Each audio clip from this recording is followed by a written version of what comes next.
All right, it is 6 o'clock, so I'm going to officially call this meeting to order. And if you all will rise and join me in the Pledge of Allegiance. I pledge allegiance to the flag of the United States of America and to the republic for which it stands, one nation, under God, indivisible, with liberty and justice for all. All right, thank you all for joining us for our meeting this evening.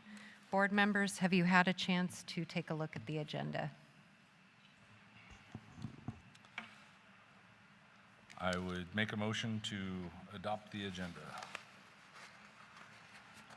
I'll second that. All right, it's been moved and seconded to adopt the agenda. All those in favor say aye. Aye. Aye. All those opposed say no. Hearing none, the agenda has passed. Now we will go over to the superintendent for his report. Thank you, Board President Davidson, other board directors, our student representatives. Really excited to have two of them join us today, Abigail and Riley, and also to the community and staff. I'm going to keep my comments very short. I have a State of the District presentation to give today, so there's going to be a lot of information coming about all the things that are going on for us. But I did want to just recognize Indigenous Peoples Day was yesterday. I think we're very fortunate to have quite a lot of tribal governments represented in our student body. So for all of those students who do identify as Native American, I wanted to celebrate you, say that you are seen, and that we want to work our best to serve you and all the needs that you have. I think one of the things that I think is nice around some of our data is you can see that we have at times had a 100% graduation rate for our students who identify as Native American. I think it's 93 or something percent this last time, but that's a really great grad rate, and I think that's something that is really about the partnership between us, in particularly Skokomish and also Squaxin Island tribal governments. And so those partnerships really allow us to, by working together, benefit students. So with that, I just wanted to say thank you so much for letting us educate you. And again, Indigenous Peoples Day is an opportunity for us to recognize, not only just celebrate them, but also about how historically they have been marginalized and treated here in our country. So with that, thank you very much. All right, thank you, and we look forward to hearing the State of the District later. All right, next up is community comments, and I do have 4 that are here. If any come in through the phone, they will let me know, and if anybody meant to sign up and did not, just let me know, and we can do that as well too. So I'll read our language around community comments.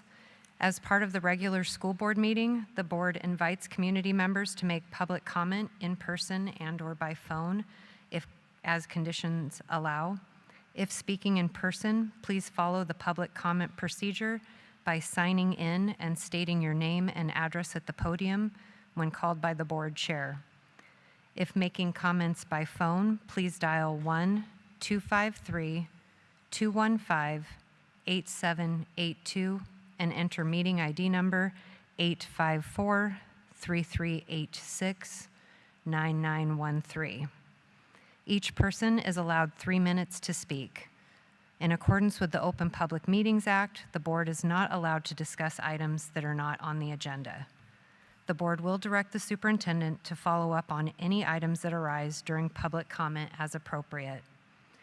The board cautions all speakers that it is possible that your statements could violate the rights of others under various laws, including laws protecting privacy and laws prohibiting defamation. If you are unsure of the legal effect of your remarks, you should seek independent legal advice. In any case, we ask that you help us model for our students what a respectful and inclusive community looks and sounds like.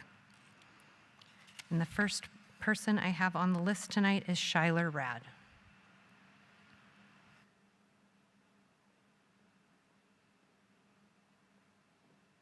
Good evening. I'm Dr. Shyler Rad. I'm a resident of Shelton, and I live in the 3rd District. I want to comment tonight on the school improvement plan for Shelton High School presented by Principal Kipper last week, or last board meeting. One strategy in that school improvement plan was to use data for decision making.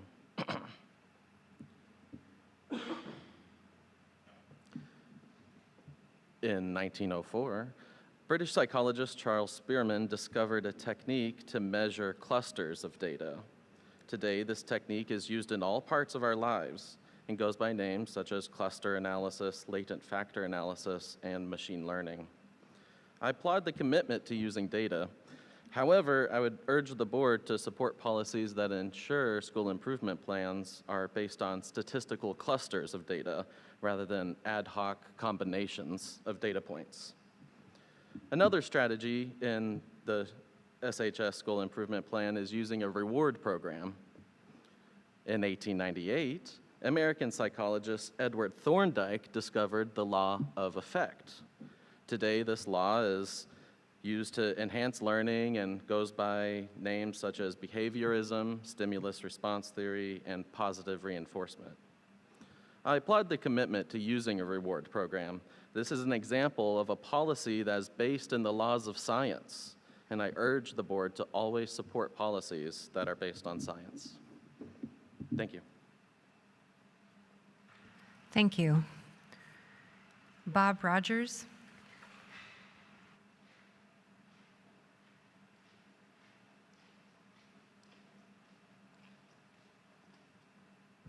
Good evening, Chair and Board. The Chair probably guesses why I'm here tonight.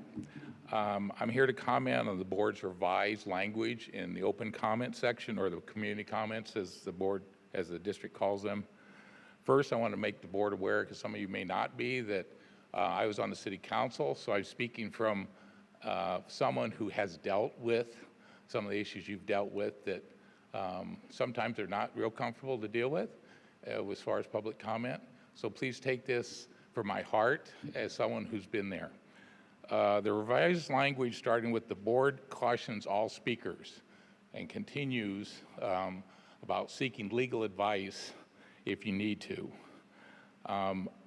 That's a really broad comment. It replaced something that was very specific about speaking about employees or people by name. As elected officials and the superintendent, you have really no defense in defamation. You're public figures, as long as they're related to your job, even if it's slightly related to the job, the court has upheld that it's free speech for your constituents.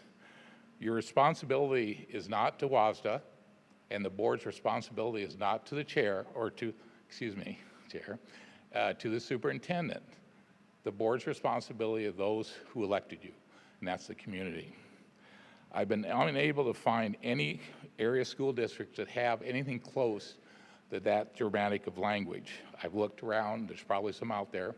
It's very direct, it's very pointed, it's very intimidating. And to say it's not intimidating, I think you're fooling yourself. I asked the board to take your board hat off, be a mom or a dad coming in for the first time, hearing that, and that's where it hit me last week because I missed it in the agenda when the chair read that. And really be honest to yourself, is that not intimidating? Thank you. Thank you. Marilyn Aaron.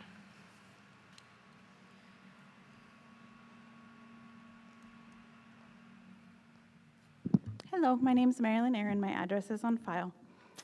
Since the state of our district is on the agenda tonight, let's talk about that for a moment.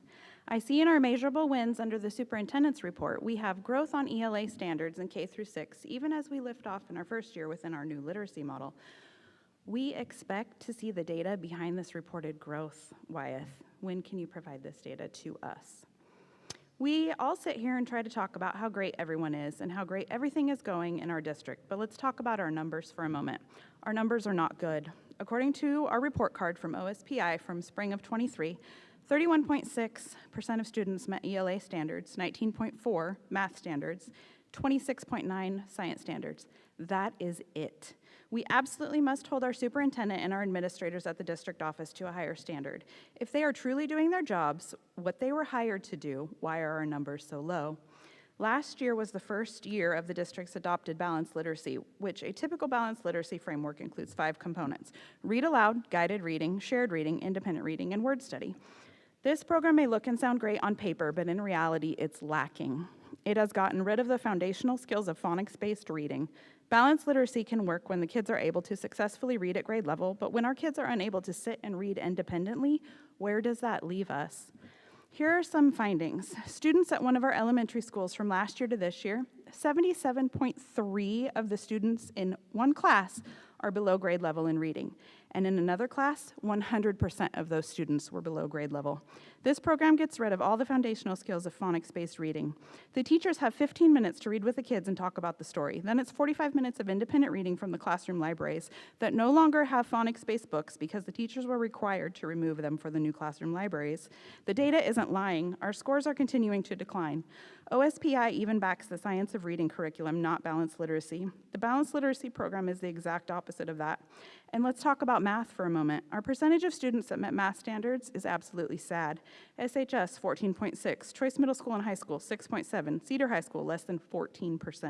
OBJH, 19.4. OMS, 13.4. Bordeaux, 37.6. Mountain View, 36.1. Evergreen, 11.2. And what about the math books that someone forgot to order for this year? There are 40 minutes a day for our teachers to teach math that they are copying from prior year's books because, oops, somebody forgot to order the books, so now they're on back order. I can see where our focus lies. There is one goal for the educational system: to prepare children to be ready when they graduate to go out into the world and enter careers to be productive and functioning members of society and to be as successful as possible.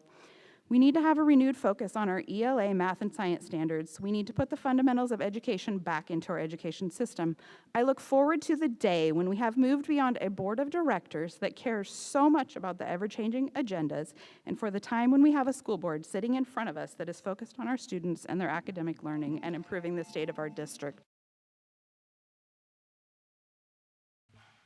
Thank you. Dean Jewett.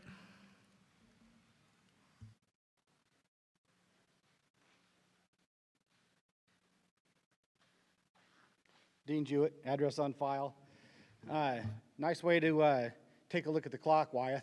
You know, when people are up here talking, you should be focused on the people, not the clock. But I can't say that. We'll just say the left-hand side of the board. How's that? These books that you guys removed and then put into the library, you know, the kids still have access to those. I don't agree with them. I think y'all are aware of that. And I'm glad that I was able to start that.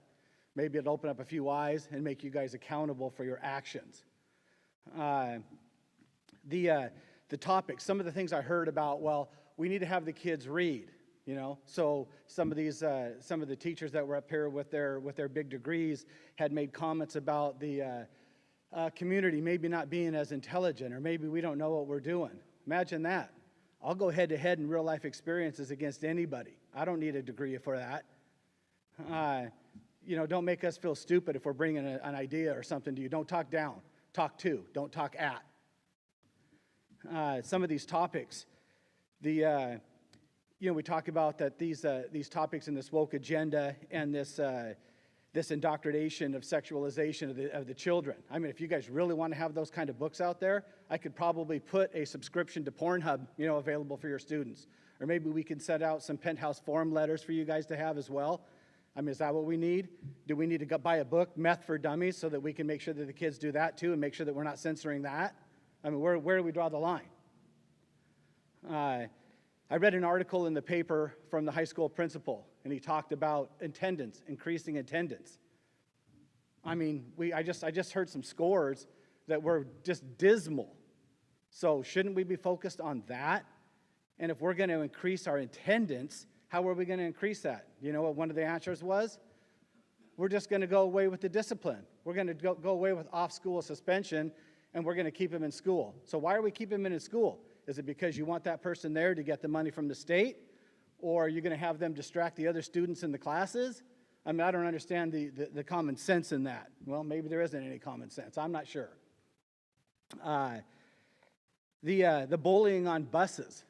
I mean, if you don't have a social media individual that monitors some of the Shelton sites, and if you don't know what's going on with the bus garages and what kind of bullying goes on, and candy bars that are getting stolen, and high school kids that are with grade school kids, I mean, where's the thought process? I wonder who makes these decisions. If this is your school district, Wyeth, why don't you have your finger on that pulse? You should know. And if you're making these types of decisions, then you're the one that's accountable for that. Resource officers. Why don't we get some resource officers? What do we have? Like what, $1.2 million that we added in administration costs? Nice way to watch the clock, Lauren. So let's get some of these dogs in there. Let's get these firearms. Let's get the drugs. Let's take a look at it. I do enjoy your smirk, though. Thank you. Are there any public comments that have come in online? Okay. It doesn't look like we have any other public comments this evening, so we will continue to move on with reports and recognitions, which we've got several of these this evening. We've got some good things happening here. So let's start with 5.01, which is a report from our student school board representatives, which we always start with. And I'm going to start with Aiden Underberg, since he's used to doing this, and then we'll just go down the line. So Aiden, we'd love to get your Cedar High School report. Hello, I'm Aiden. I'm the Cedar High School representative. This month we are doing what we call the October Hydration Challenge. The kids' goal is to drink 5,000 bottles of water, and there's been kids talking about how much better they feel since this has started, me included. October 11th is FAFSA night from 5:30 to 6:30. The PSAT is tomorrow, and the ASVAB is on Thursday. Our leadership class is hosting a Halloween art contest on the 23rd, and we're hosting a haunted trail on the 30th, but we're not sure if it's open to public or if it's just for the school yet. And our ecology class has divided into 4 separate groups to help promote composting. One group is going to Mountain View and OMS, or I think it's OMS actually, to teach them about composting. One group is making a zero waste presentation to promote zero waste. We're going to make flyers for that. One group has created composting bins, and another group is learning about how Seattle's school district does composting. And that is all. Great, thank you so much for your report. We look forward to hearing if that trail is open to the public or not, too. All right, Riley Sanders for Choice High School, and it's nice to have you here tonight. Thank you. It's nice to be here. I'm Riley. I'm the student representative from Choice, and it's been really good this year. The kids are really engaged already, and they're happy to be back. We have ASB elections this week on Friday. We have lots of kids running, and then we have Spirit Week the week of Halloween, which is going to be fun. We have a costume contest going on too. That's it. Thank you. Great, thank you so much. And then Abigail Hurst for Shelton High School. Hi, my name's Abigail, and some things that have been happening at the high school lately are we hosted our homecoming dance on Saturday the 7th, which was a sold-out event out of 800 tickets. We had our Spirit Week the week before the homecoming dance, and then one concern that students have been having recently is that the student emails are blocking our colleges from emailing the students, but we're working with administration to get that figured out right now. And that's it for the high school recently. Great, thank you all so much. It's nice to have all 3 schools here represented tonight. Did board members have any questions for the representatives at this time? And you are welcome to ask questions as we go through these things. Feel free to, I will acknowledge if there's a question, and you're welcome to ask that as we go through each report. All right, next up. Oh, I you had a did. Oh, question. sorry, didn't see that. Go ahead, Matt. How are you guys tracking the water bottles? Is it individual bottles, or are you using the counters on the bottle filling stations? So at our last assembly, our school had water bottles made for each student, and every day in advisory, we're asked like how many bottles we drank the previous day. The limit is 4, and each advisory's goal is like 700, I think.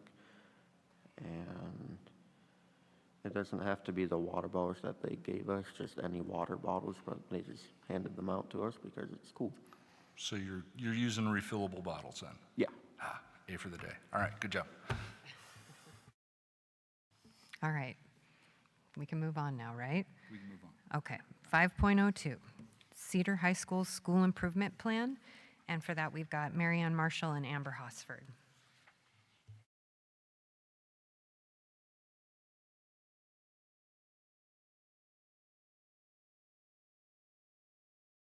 Okay. Good evening, Madam President and members of the board. First, I want to give a, is this still really on? Okay. First, I want to give a shout out also to Host. Mason County Host is they are the ones who donated the water bottles to our event. So I just wanted to make sure to thank them for this. All right, well, I'd like to share with you our school improvement plan for Cedar High School. Oh, I have a button. Okay, I get a button. All right. So our first goal for Cedar High School is by the end of this school year, we will maintain the number of 9th grade students who earn 6 or more credits at the established 93%. Percentages are a little bit challenging for Cedar because of our current numbers and capacity. And so last year we had one student who did not make on track for freshmen, but they ended up making that up during summer school. So all of our current 10th graders that are returning from last year currently have earned full credit. So we want to maintain that goal. Some of the strategies that we use with this is to make sure that we have the school-wide structures and routines in place. This is something that our district adopted as far as with our ELA programs, and when presented to our staff, they decided, why is this just made for ELA classrooms, that we wanted to do it building-wide. So all of our classrooms are using the same structures and routines. Every class starts with an entry task when they walk into the classroom so students know what they're going to do. All their agendas and activities are posted on the board when they walk in, and then also their learning program of ECHO. They all do community circles or a community building activity at least once a week, and then they participate in group development cards, which is, you'll see at the end of the presentation, a way that we use in order to do conflict resolution and group management. Students also use the New Tech Network common rubrics. So every rubric that the students use are common in all classrooms. So this helps especially our incoming freshmen so they know what to expect. In our school, we grade not only on knowledge and thinking skills, but we also evaluate students on oral communication, written communication, agency, and collaboration. And so every classroom uses the same rubric so they know what to expect. Teachers engage students in the use of ECHO, as I said. They make sure that those are posted so students know what where to find their assignments. Parents also have access to that, and so they can also go in and see the daily activities and objectives. All 9th grade students are also enrolled in a 9th grade Cedar Success class. This is the same course that Shelton High is offering at Shelton High School. I believe they call it freshman seminar. And so work in collaboration with Shelton High School. Our teachers collaborate together in order to make sure that our students receive the same information. And they kind of get off on that right start on the college and career readiness pathway as well, and learn how to be freshmen in school and look at what credits mean and how they can acclimate into the high school setting, since it's very different than middle school. Students also, like I said, work on the collaboration and agency. Collaboration's a huge thing at Cedar High School. And then we also did a new student orientation for all new students, all freshmen. And then because of the size of our school, we're fortunate enough to be able to do an all-school orientation for the second full day. So we bring in all of our freshmen the first day, get them acclimated, and then the second day is very deliberate on integrating them with their peers as a full day the following day. Systems and structures we have in place is we do meet with students and families monthly in order to do conferences. So they meet with their advisor to go over academic progress, see if there's anything social emotionally that's going on, any challenges that students have or parents have concerns about. We also have bi-weekly MTSS meetings where we look at systems and structures based around how students are doing and the data that we collect on students and communication with parents and families. And then again, we have the agendas that really communicate with parents and families on what's going on in their classrooms. This is just an example of some photos. You guys have a previous slideshow, but I tried to combine them just for the sake of time. We have some pictures here you can see in the middle in the red van. This is Kim from Host, who's donating the water bottles, and our students were helping her bring in. In the upper right-hand corner, we have students doing activities from orientation. We have students playing chess. You see the middle picture. This is one of our assemblies where the students create everything, and then they were doing a donut challenge. I can't really quite explain it. They have donut on a string, and it's a thing. Kids loved it. And then we did our open house. We also had one of our students over the summer come in. We had a table donated for one of our outdoor areas. They asked if they could come in and do some community work just to hang out because they missed us. And so they came in and refinished and stained the table that we had in there. We also have our Friends of Cedar program, which is our kind of our parent group for students and families and community members. Our next goal, by the end of the school year, we are going to decrease our number of major exclusionary actions from 10 by 30%. We were fortunate to have 10 exclusionary actions last year, so we do want to decrease that this year. Some of the things that we do in order to help support that are our Cedar Celebration cards.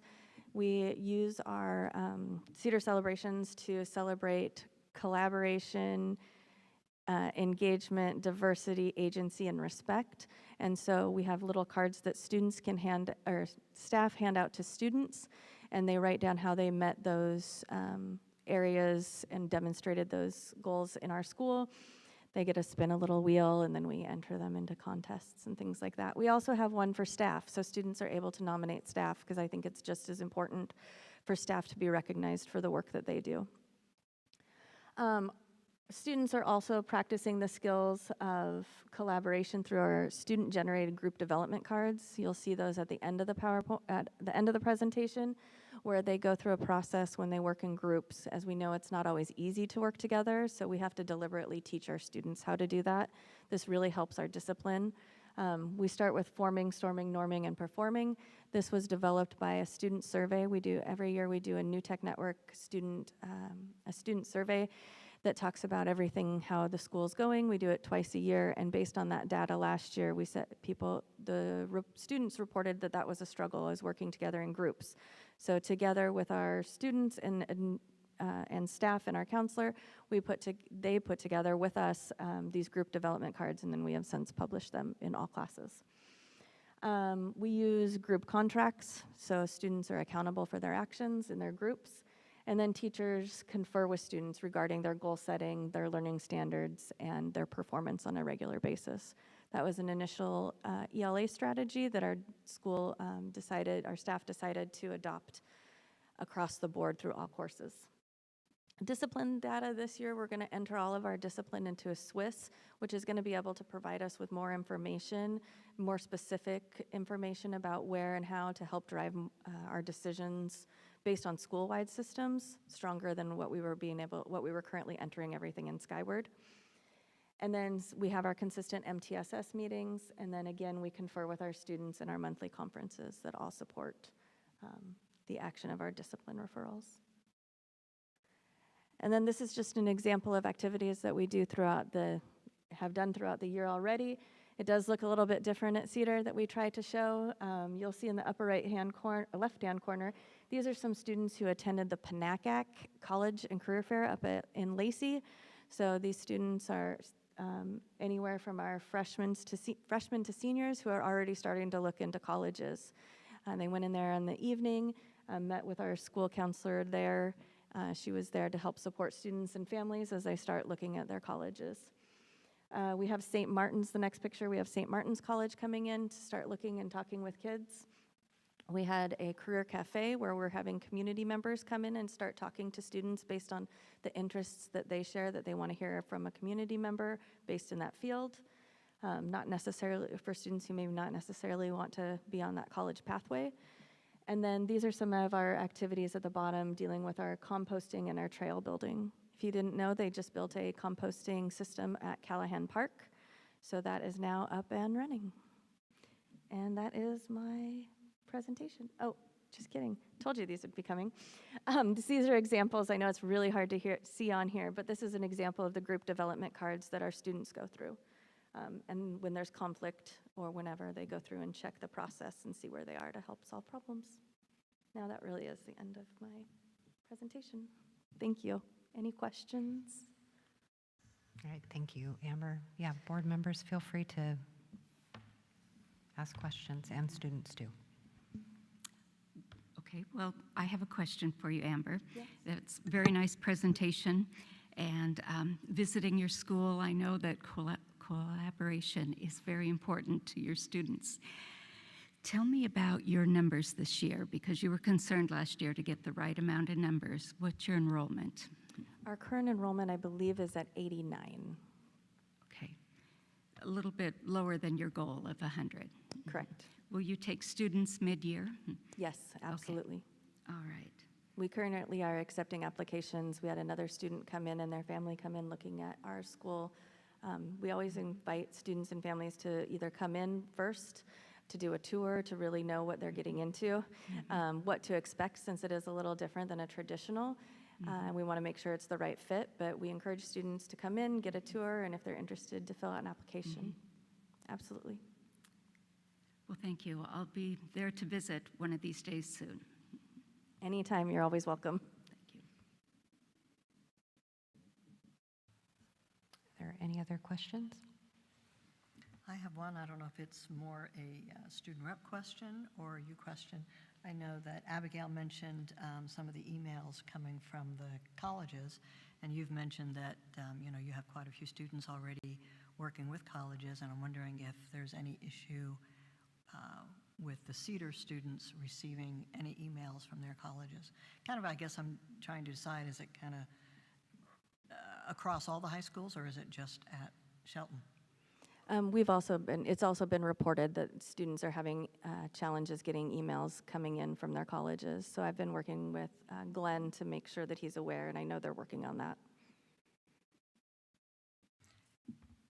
And with 89 students enrolled, how many classrooms are we still utilizing at the college?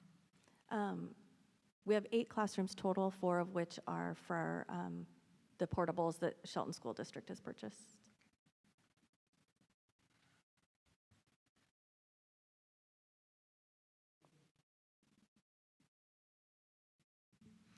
Thank you for your presentation. I'm really impressed with how all the 10th graders are on track, and thank you for helping move that one student forward. And it was really exciting to go to graduation in spring, and thank you for all your work and all the dedication that the teachers really seem to put in and passion that they have for the school. Thank you. Yeah, I was going to say, I always appreciate the presentation, and it's nice to see the different goals that you have. I think it is such a unique school and a unique environment where kids get to do hands-on collaboration projects. And typically, it seems like your behavior issues tend to be pretty low. And so getting them even lower, it just tends to be a pretty low, and you all foster a environment and a culture there at the school where they know they've got to work together and work things out, which is great. So, and it is nice to hear that you do take students throughout the year. So that's good to know, just in case somebody is looking to make a change for whatever reason. But, yeah. Absolutely. We encourage any, like I said, any student to come or family to come in and have a tour to see what we're really about. Are there any other questions or comments? Okay. All right. Thank you both. Thank you. All right. Next up, we do have Choice High School's School Improvement Plan with Marianne and Vernon Bruni. Bruni?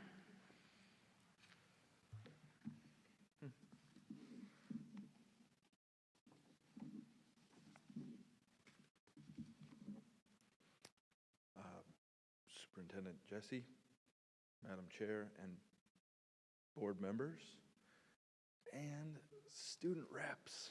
I just want to stop real quick and just say how proud all of us are of the student reps, and just, to me, the highlight of the entire meeting. Sometimes, you know, running a school district is pretty complicated, and there's a bunch of stuff going on and lots of emotions and things, but you guys are the highlight of the whole thing, so I think we should all give them a round of applause, because that was the best part so far. Thank you, students. So I'm Vernon Bruni. This is my second year as principal of Choice, and I'm here to present our school improvement plan. So, this way. All right. Our first goal, by the end of 23-24 school year, the number of continuously enrolled ninth grade students who've earned 6 credits will increase from 66.7 to 80. We grew from the end of COVID year, we were at 23%. So last year we grew to 66, and now we're going to push it up to 80. And then we do a lot of talking in school about making sure that we have student-friendly language in our goals and all of our aspirations and lots of our learning targets and things. So just to simplify it, 80% of our ninth grade students will finish the year with at least 6 credits. These are our strategies. Call these our universal strategies. These are happening for every student in every classroom. We're greeting students at the door, pointing towards the entry task. I won't read it all to you, but it's about structures and routines. It's about knowing the student's story, strength, and needs. We talk a lot about getting to know our students personally, and we get to do that because we're a small school. And teachers will engage their students with entry tasks to start. And a lot of them are start the year kind of social-emotional based entry tasks, and then we're also teaching routines as well. And you can see at the bottom, you know, our entry tasks are, we do a lot of stuff in those first 5 to 10 minutes. We do a lot of things to get students ready to learn and also to get to know them. Our structures, these are our systems and structures. So again, these are universal structures. These are things that everybody has access to at the school. And again, because we're small, we have our advisory teachers and our advisory classes are really very important. And our alternative learning experience, ALE laws state that we have to meet with every student monthly. So they've got in their advisory, they have daily advisory, but then we also have check-ins with their families every month. And it's a spot where we get to know our students even more, and we get to individualize their plan and their path. We also do an orientation where it gets kids personally connected to us. It's kind of how things begin. And then at the bottom, you see our school culture. We have a culture of rewarding students for positive behaviors, but also you'll see for academics as well. And we have monthly recognition assemblies to recognize growth in academics as well as attendance. And that's a picture of one of our awards ceremonies. And you can actually see our last year's student board rep there. Nieves is on the left side there. So then this is our systems and structures continue on, not just with the things that happen in the classroom, but also throughout the building. So we've got signage and positive messaging all throughout the school. We've kind of focused a lot more on that. We've had some help from the district too in helping us with that. So you'll see some pictures of what we've got going on. But we're trying to emphasize values such as respect, kindness, diversity, and acceptance. I've had a dream since becoming a principal, 8 years ago about decorating the bathrooms and having students help us to do that and to have positive messaging in the bathrooms and and I'll show you a picture of that too, but having the students really be involved in beautifying their spaces and little reminders when they go to the bathroom of how we feel about them. Student involvement is another thing that we are very, I think, well known at Choice for, getting students involved in many different ways, and they're involved in helping us to create this positive culture.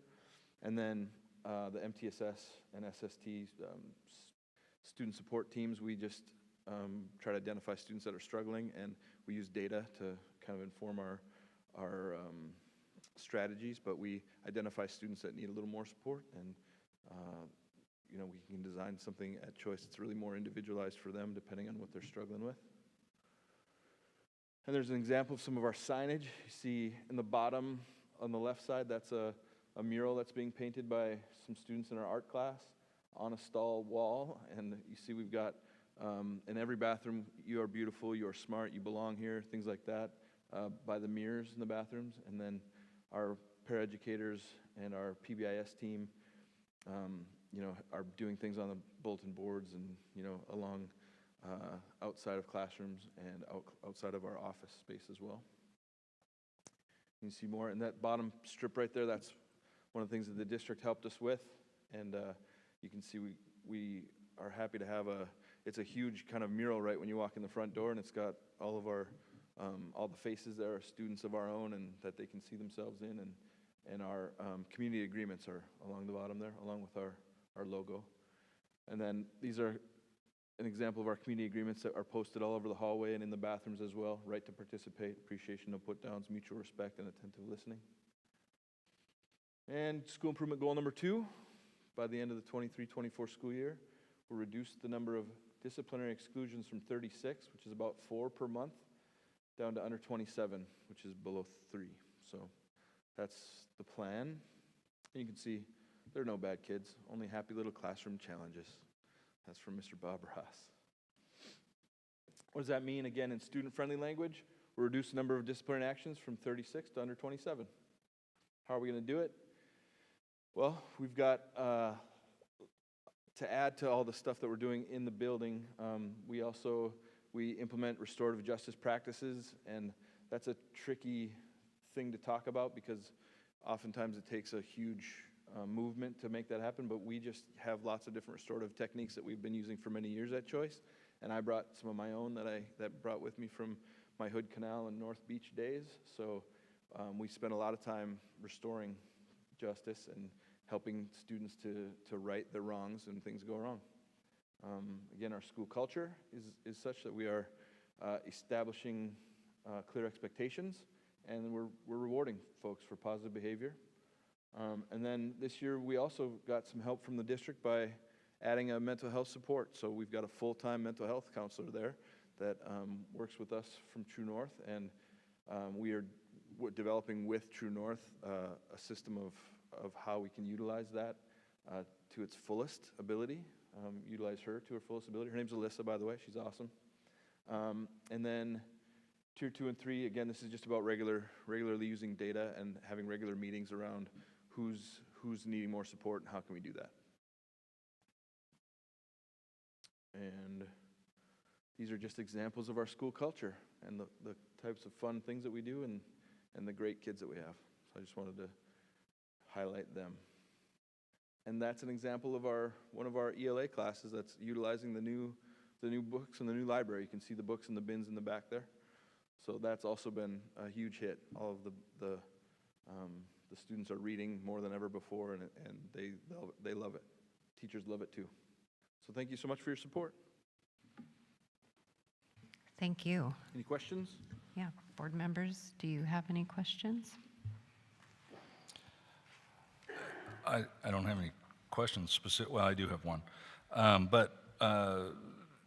Good job on the 9th grade thing going up in those numbers is outstanding. And to continue to have those lofty goals and to push at that, I can't ask for a whole lot more.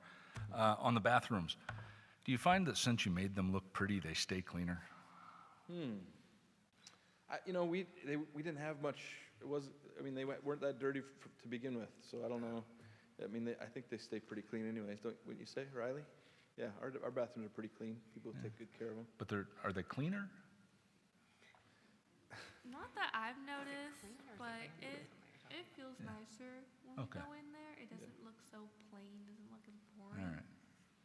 'Cause I had an idea. You shot it in the Feels face. nicer, that's good. Okay, thank you. You got it. I have a question for you. I love the idea that we have alternative high schools in our town. I think it reaches more kids that way. I'm curious about restorative justice, and you said it can be very complicated, but could you give us a real-life example? Yeah. Today, I had a student who was sitting in the stairs eating their lunch, and their soda can spilled everywhere. And, you know, they immediately, I happened to be walking by at the time, looked up like, hey, what happened?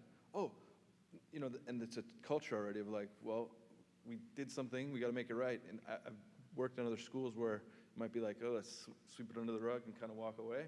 But got up and said, you know what you got to do, right? Yep, I got.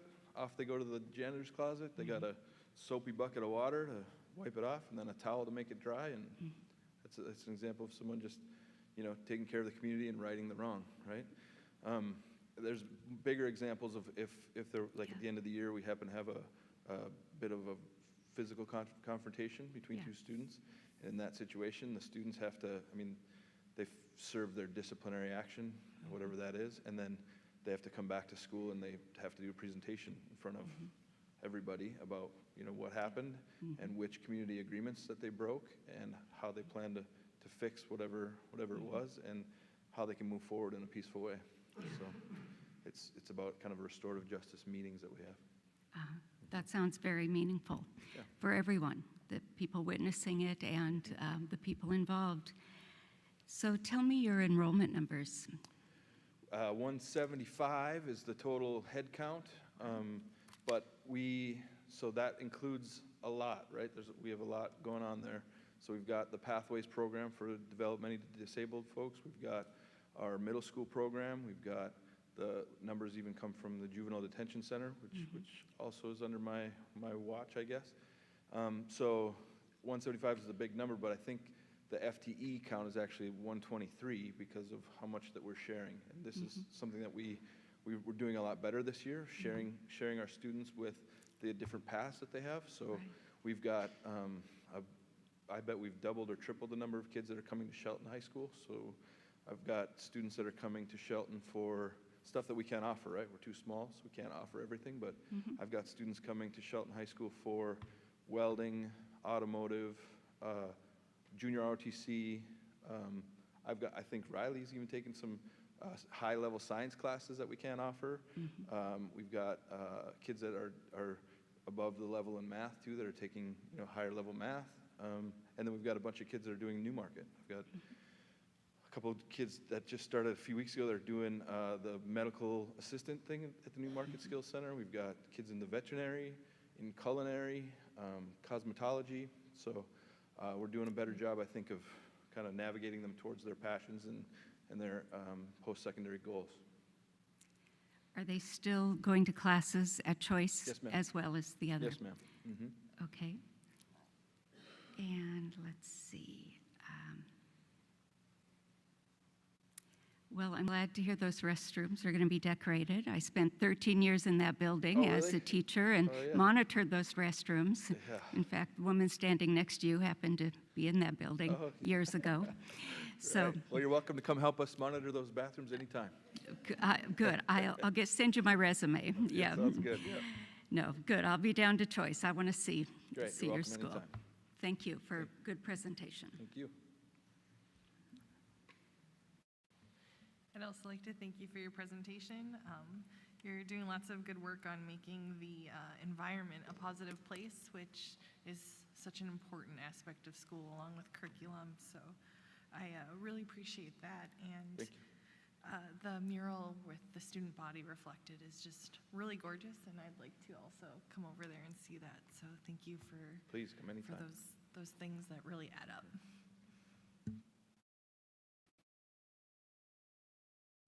I had a follow-up question, and it's possibly a question for Mr. Wyatt or Mr. Jesse.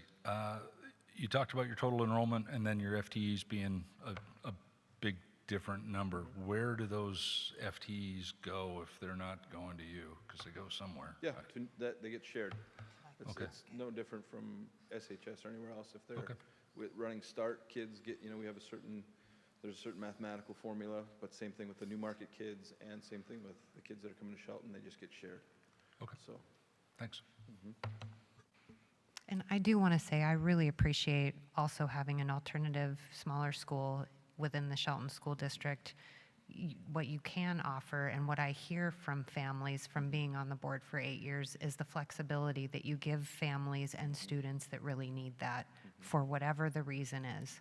I recently had a family who, just with their own situation was very happy that your school could be accommodating for what their student needed so they can continue with their education while a situation is going on. So it's really important that we have those things. I'm also very happy that we have the mental health supports down there. I know that that's a new thing this year, and I love hearing that students are able to go do, that they can be shared with these other programs. I think that's excellent. I mean, if you've got a high-level math class you need to go to, or English, activities, whatever it is, I think that that's wonderful that we have the opportunities available for those students to do that.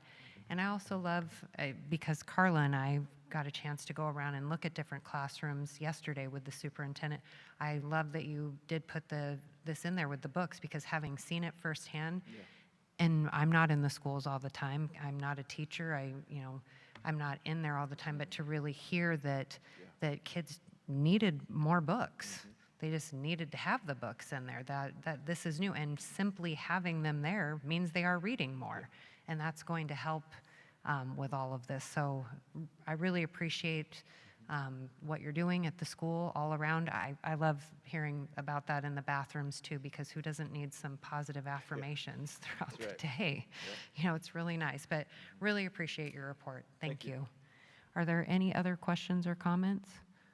All right, thank you both very much. Thank you.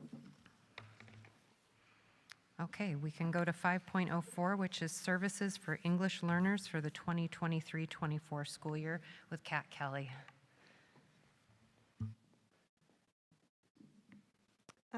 Good evening, Board President Davidson and board members and student representatives. I'm Kat Kelly. I'm the Multilingual Education Coordinator for Shelton Schools. And just have an update on our annual Transitional Bilingual Instructional Programming Grant, or our English Learner Services. The graphic on the left shows our district as a whole with our language distribution. So they're not necessarily the students qualifying for services, but our district has become quite language diverse over the last several years, including several enrollments in the last few weeks with Russian languages, Samoan.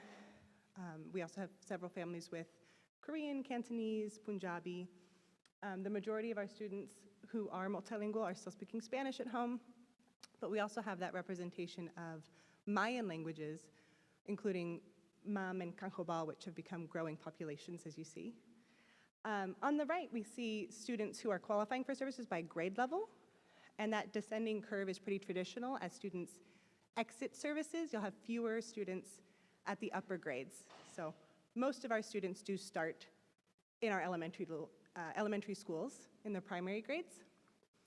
And then as they gain their English language skills, they exit the program, but can, of course, continue in general education, basic education.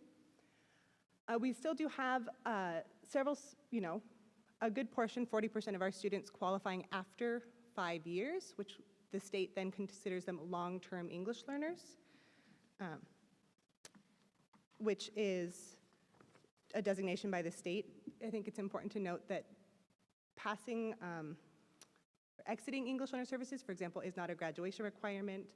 So we do have some disproportionality with how many students are staying in program over long periods of time. Our program models across different school sites. So all of our school sites support or have supportive mainstream, which is sort of students are supported through the general education courses with other staff as well. We have our content-based sheltered instruction, which is approaching 10% of our students, which is at Shelton High School. And then about a fifth of our students are in the dual language program hosted at Evergreen Elementary. Updates for each program model include our supportive mainstream program model offered at all of our school sites. We are transitioning toward more services taking place in the general education classroom so that we're making connections to what's happening in students' classrooms. And then using sort of a shared work mindset, because with nearly a quarter of our students qualifying for services, we are working toward having more staff who have understanding of best practices and how to support them in those general education courses through ongoing professional development and collaboration. And then, of course, our workshop model is embedded with universal design for learning strategies that also support authentic use of academic language in the classroom. Our content-based sheltered instruction program model right now hosted at Shelton High School. The biggest update is we've had a large influx of newly arrived students at the secondary level. And so we worked to create more of a newcomer pathway that supports them gaining some English language acquisition while also entering US schools later, often with significant interruptions to their prior schooling in their home countries. And then we're also working toward aiding students in fulfilling more graduation requirements. And myself, in coordination with our Director of Curriculum and Instruction 712, are just reviewing coordination of services in general to make sure that we are meeting the needs of our secondary students. And then for our dual language program, we've really just been working on creating more streamlined services through self-contained classes instead of partner teaching, where you used to have 2 teachers, 1 English, 1 Spanish, with lots of transitions for students. Now we're promoting more language development in the classroom where students can use their bilingual skills throughout the day. And also realigning and prioritizing standards so that students aren't duplicating any of their work. They can do their work across the standards, across the languages. As well as creating more data points, so getting a better read on how students are gaining both Spanish and English literacy and language skills. And then, of course, continuing to streamline our lottery process. So we will have our 3rd year of the lottery, which is our kindergarten lottery, starting during the open enrollment period in the spring.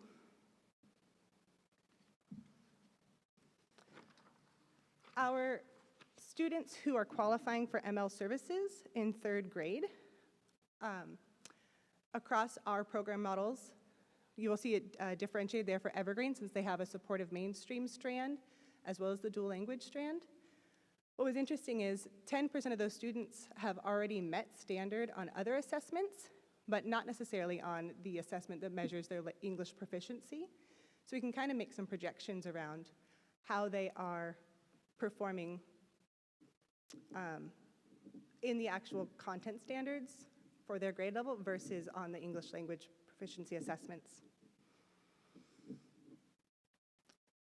And then one of our areas, sort of as I mentioned before, is to review the coordination of services for our secondary students. So currently, our students at the secondary level are disproportionately at risk or considered at risk if they're qualifying for multilingual services. That includes attendance, credits, grades.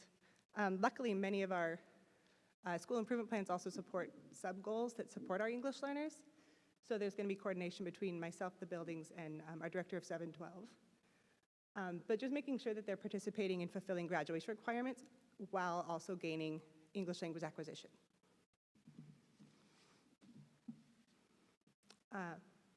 All of our buildings support staff that are dedicated to supporting our multilingual students in coordination with our general education programming and/or, of course, our dual language programming hosted at Evergreen.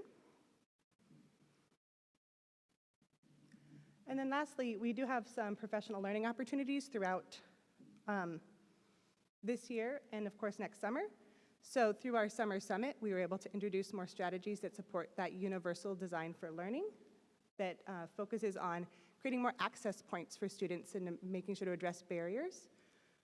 And then, of course, making sure our environments are safe and welcoming so students who are culturally and linguistically diverse, and their families feel like they can participate fully in our schools. We have ongoing PD regarding literacy, language, and student engagement throughout the year, both at the building level and the district level. And then our multilingual specialists, sort of formerly known as our EL teachers, will be participating in some statewide conferences and then have the opportunity to bring some of that learning back through drop-in sessions that other staff can access so that we can share that learning.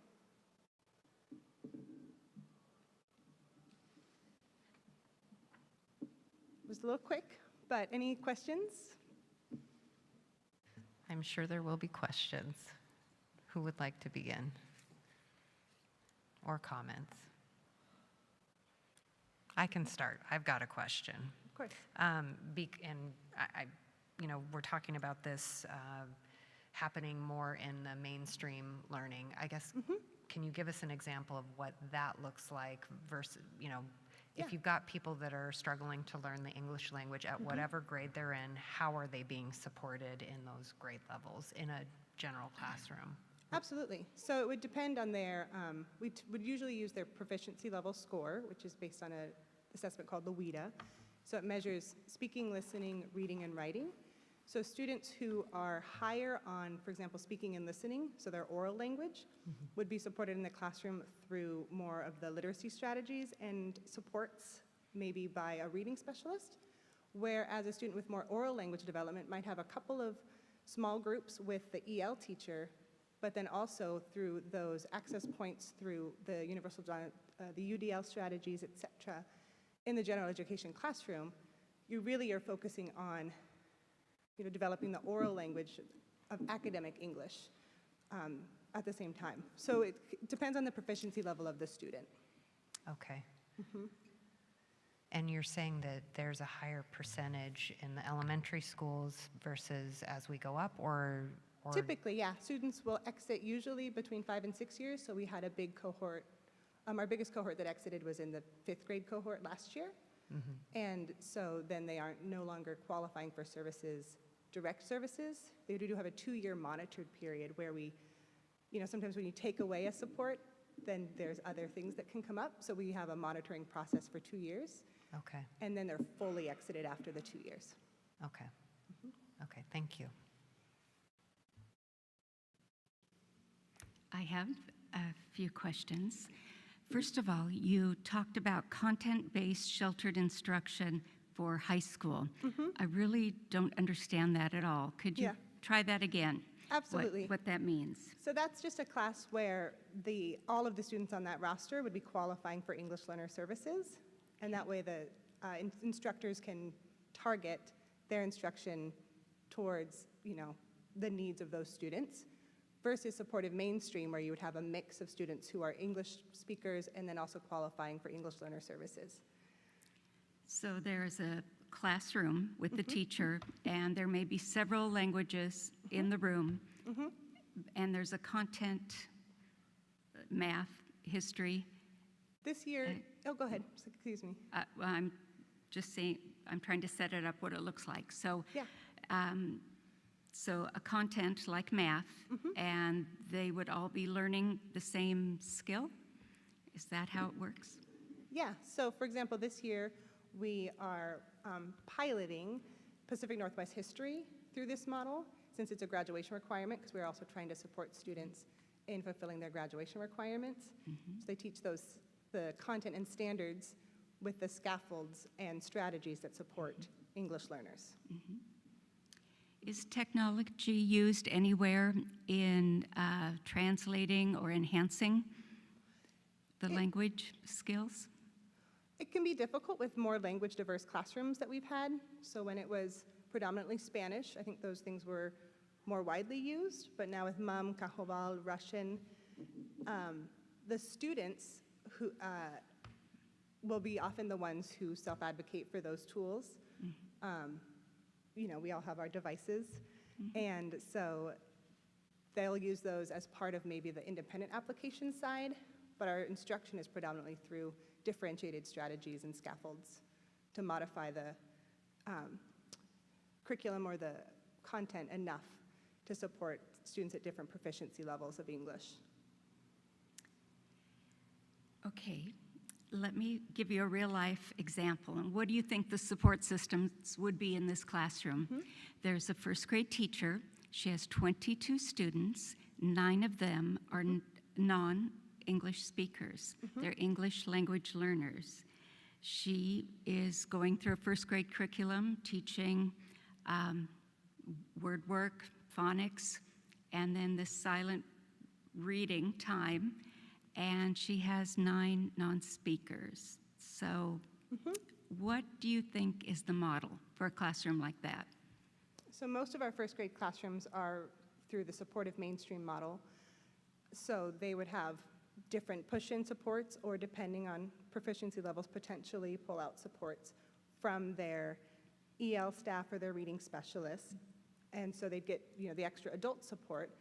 But also, we have a first grade classroom is interesting because enough exposure to language and sort of learning how to do school is a lot more accessible for a 6 or 7-year-old than it can be for a 17-year-old, which is why that content-based sheltered instruction can be, we've targeted that for our secondary students.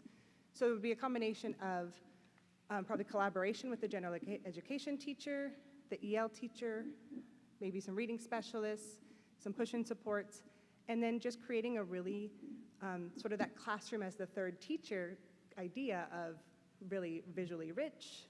We would have word walls, we would have lots of physical response. So students have different ways of, right, we communicate in many ways, including, language, our bodies, the structures and routines that a teacher sets up can also create good predictability. So students can not have that barrier of accessing the classroom, but just be a part of the class and then work on the content level skill or the content grade level standards. Okay, thank you.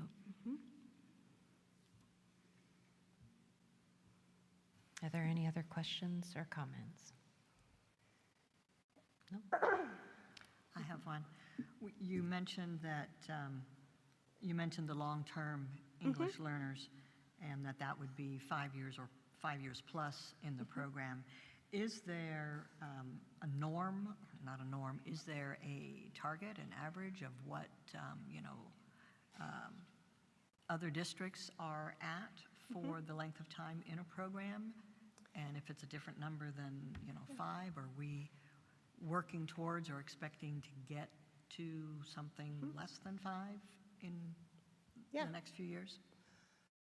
So they say 5 to 7. It's kind of a gray average because that can be a big difference. In our system, that's OMS or the end of OBJ, right? So I think one of the challenges as a state we're facing our students with low literacy households from Mayan countries or Mayan language backgrounds.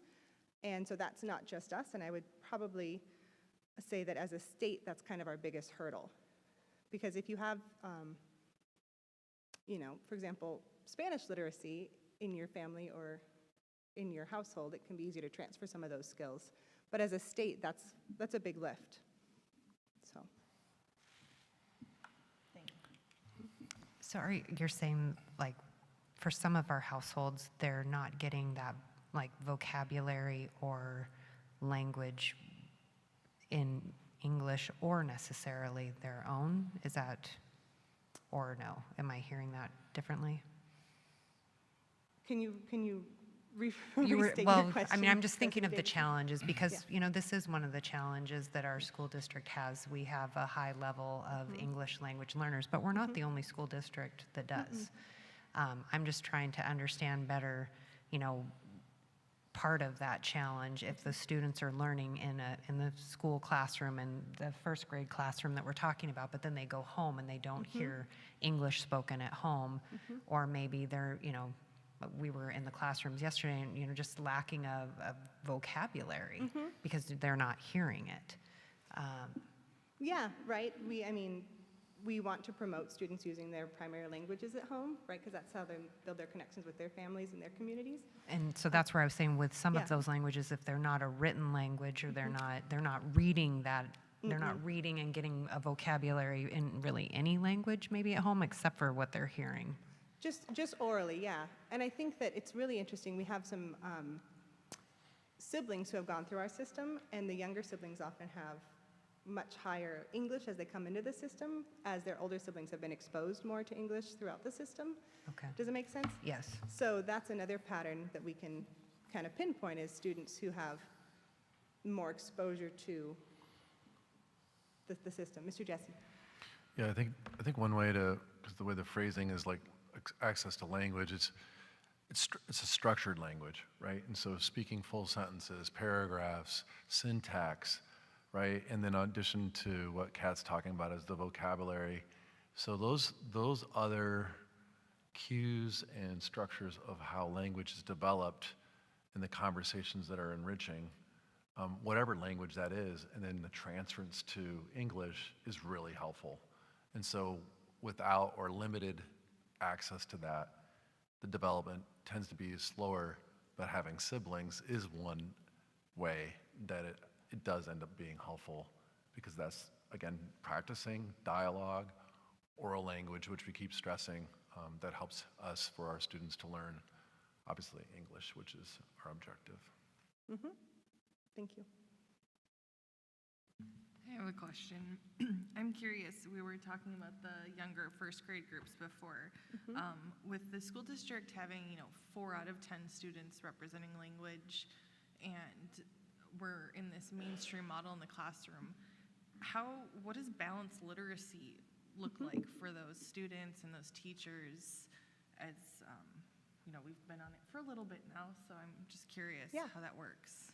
It's actually been a really great opportunity because I think that some of our long-term ELs have been a result of classroom practices that don't promote students using language, right? And so the workshop model has given us a lot of opportunities for students with one another, with other adults in the space, to interact more authentically with language, right? So in your workshop model, you'll have your mini lesson, and throughout that, there's turn-in talks with partners that are structured to support academic language, the use of academic language instead of a lot more sit and get and I can kind of fly under the radar. So it's actually been a really powerful transition. We have had really good outcomes, especially around students who may not have books in the home or books in a language they can access in their home. And so we did, with some of those students in mind, created classroom libraries with multiple access points, whether it was more diversity in levels of text, bilingual books, Spanish books. So, no, it's been a really beneficial transition. Thank you. One other question. I know that there are, other areas of the country that have, high percentages or high numbers of immigrants from some of the Mayan populations. And have we found the ability to network at all with any of those other areas and share resources? It is a common problem of practice across the nation. So I was in Indianapolis in January and networked with some folks in Georgia who have a very similar issue. And there's not a silver bullet, right? And so I think that the more we can support academic English use in the classroom, support opportunities for authentic language use, that's where we're going to see growth with our students. And of course, engaging the families and helping them understand the system, because that's a big part of this too, is their role in how to support their child at home.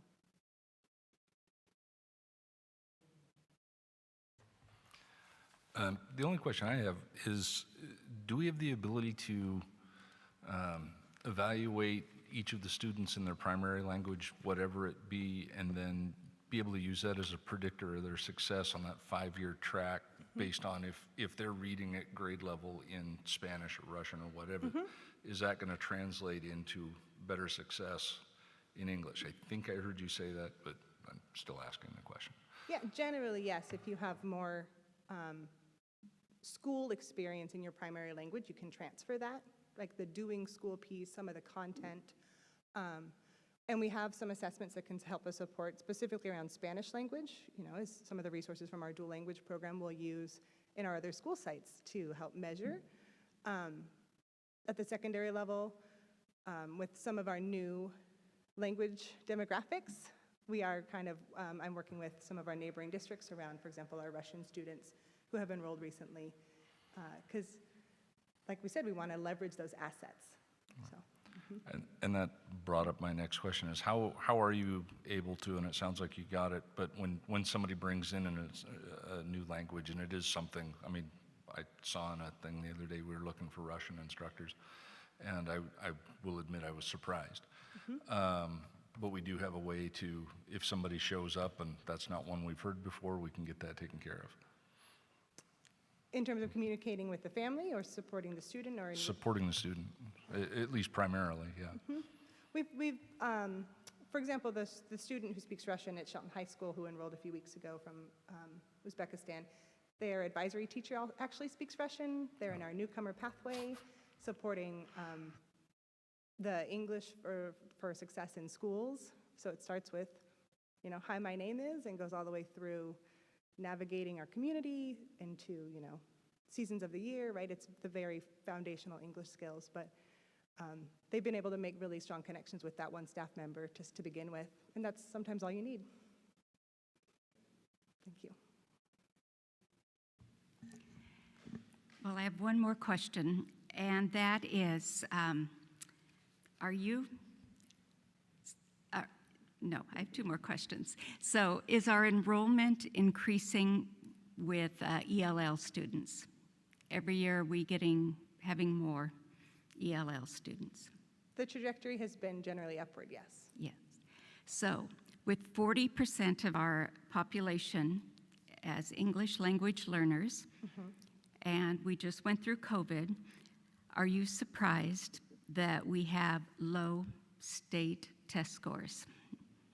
So just to clarify, we have about 40% of our families who are multilingual, but only about 24% of our students qualify as English learners, just to differentiate that. Okay, I didn't know that. But the,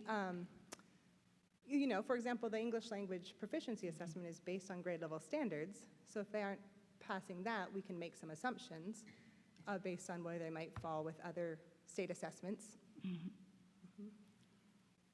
Okay. I just thought it was an important factor that teachers are trying to reach a very high goal, and it's a challenge. It's a huge challenge when you have ELL students to help them blossom like all the other students. And just to point back to that third grade data, those students hadn't passed that assessment, but they had met grade level standards on other assessments, at about 10% of them. So, just to consider that point too. Are there any other questions or comments? Thank you, Kat. We really appreciate you staying up there and answering all of the questions and giving us your report. Thank you. All right, 5.05, we have the state of the district with Superintendent Jesse.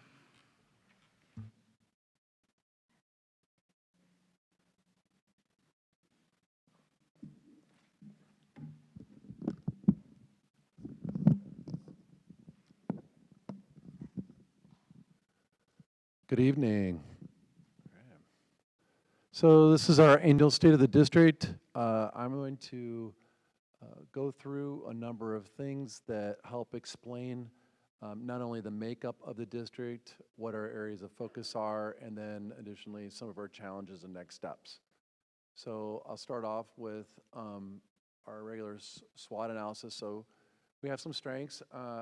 One of the ones I wanted to highlight is just that we have a strategic plan. I talked to a lot of my colleagues who are superintendents in other districts here in the state, whether they're new or established. A lot of them wish they had a detailed plan. What are we doing? What drives our decision making? And I think that's a real strength for us. Another strength I wanted to highlight is our college and career pathways.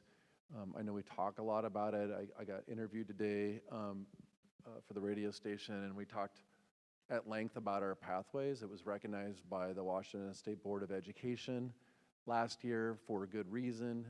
We've invested a lot in our 3 high schools around how to navigate. You've got 2 presentations a day from both Choice and Cedar. You can see the work that's being put into it to allow students that we're developing a whole child, right? It's not just about, hey, you've got your credits and you're gonna graduate, but it's also about, hey, we're gonna build relationships. We're gonna learn how to do projects together in collaboration with one another, even though sometimes it may be difficult. You may have challenges with it. We also have student leadership opportunities, engagement with our community. And then we also have things that develop the choices they have. So one of the things that we worked on for us was around sharing the students. It's not something that wasn't really going on when I got here. Been really fortunate with all 3 principals at the high schools to start to lean in and take a risk to share the students so that they can build off their own pathway, their college and career, their high school and beyond plan. So I think that's a real strength for us, and I'll talk a little bit more about that later on in the presentation. Weaknesses, this is the last year of the elementary and secondary school emergency relief fund. That's a little over for this last, there's 3 pots of money that came through. Up front, a lot of that money was used for combating things, just supplies around COVID and testing in COVID. The second pot of money, we used actually a lot of that money for the portables to help support us in setting up 2 of the portables over at Cedar on the OC campus. And then we did a lot of things around summer programming, professional development, and purchasing of supplies to help address a lot of the learning loss that happened during then. This is the last year of it.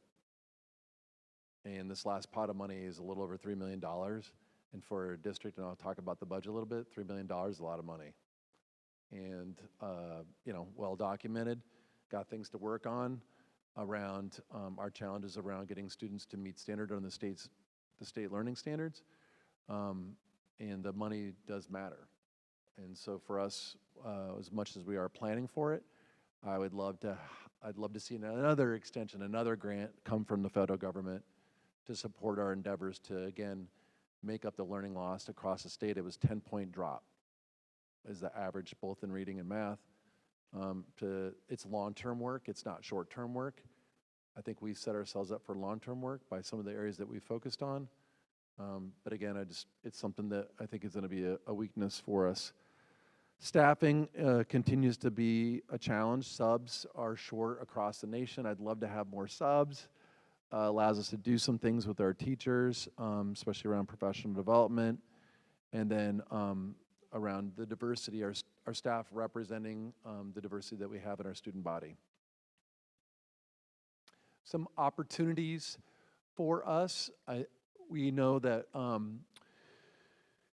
we are doing some of the internships, so when we think about the pathways, we overly relied on some of the coursework for our high school students, so we were really looking at shadowing and internship experiences, getting out in the field. What does this really look like? One thing to read about something, a whole other thing to start to see what it looks like and to actually do the work in industry. And so that's an opportunity for us. We've been growing on that, been really working on that with local industry, and I feel more of that will expand for us. And then we have a number of continuous improvement projects that we have across the district, leveraging technology so that things are done more efficiently and effectively. Things like hiring, how do we use our software and integrating and moving in our data so that we don't have redundant tasks going on and better utilizing our staff. So those are some things that are coming up for us. The threats are real. All 5 of those plus are things for us.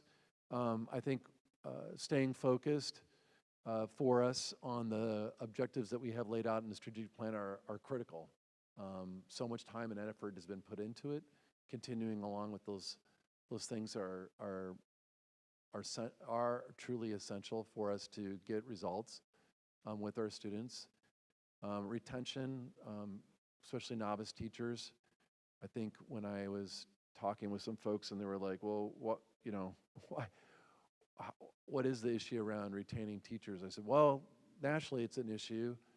We've had a lot of people just generationally retired, the baby boomer generation, a lot of those folks have moved on or are about to move on. Less young folks want to go into the profession. And then when you think about also some of the training for novice teachers happened online as opposed to in classrooms. So that's really critical. So we do still support it, but I'm really worried about keeping our teachers. I was just working with the HR department today, and we were really thinking about if we could have really hiring in the number in the 20s, somewhere in the 20s would be the number of certificated staff we could hire every year. That would be really good for us. Use of data, talked about before, love to keep using it. I think getting our systems back up and getting our data in the right place, both on the validity part and the reliability part, are really critical. Rigor and high expectations still walk into some arenas and some classrooms. I think some of the tasks that we were doing, worksheets in particular, students hate them. Can't say I like them at all either. It's kind of a dummy down way of doing some of the tasks. You could hear and see some of the examples, both in what Kat was saying and then also our two principals.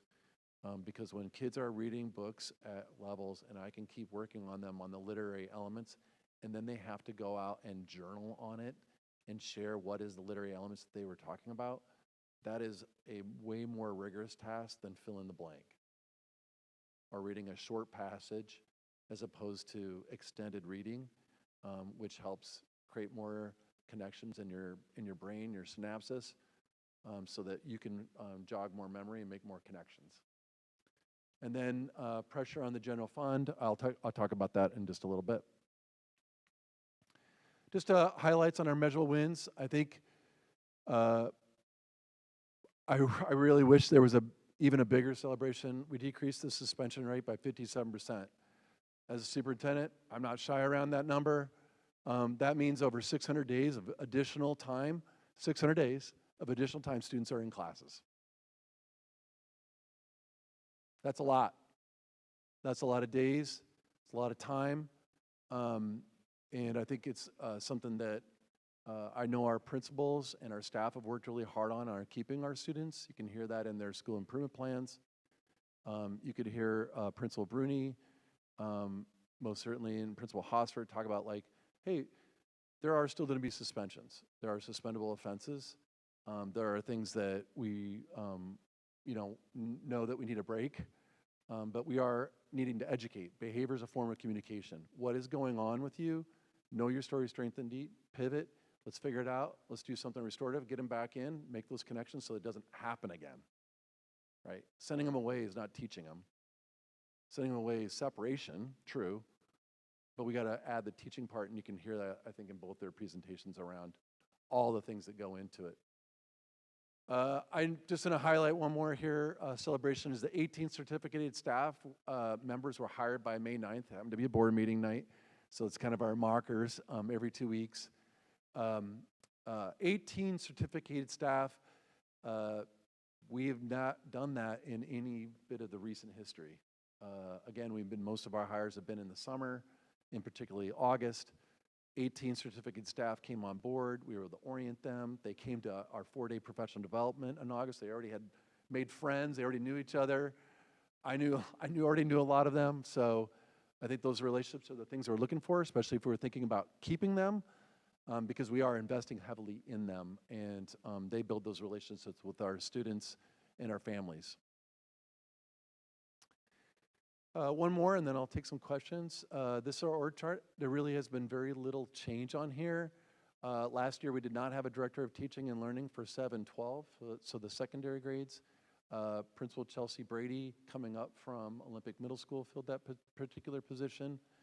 And all of the rest of the folks who are up there have been in those particular positions. We did make a slight change under Williams all the way to the right, far down, that we do have a manager of professional development and special projects. So again, that's that kind of relationship where this person helps out but is really helping out with the professional development. We spend a lot of money on it. We better do a good job of it and coordinating it, so it's really kind of under HR, but is also shared with teaching and learning for us. And so, yeah, that's not a lot of changes, and that's by design. Retention in central office is also, I think, really critical to the success of the district. So with that, I'll take some questions.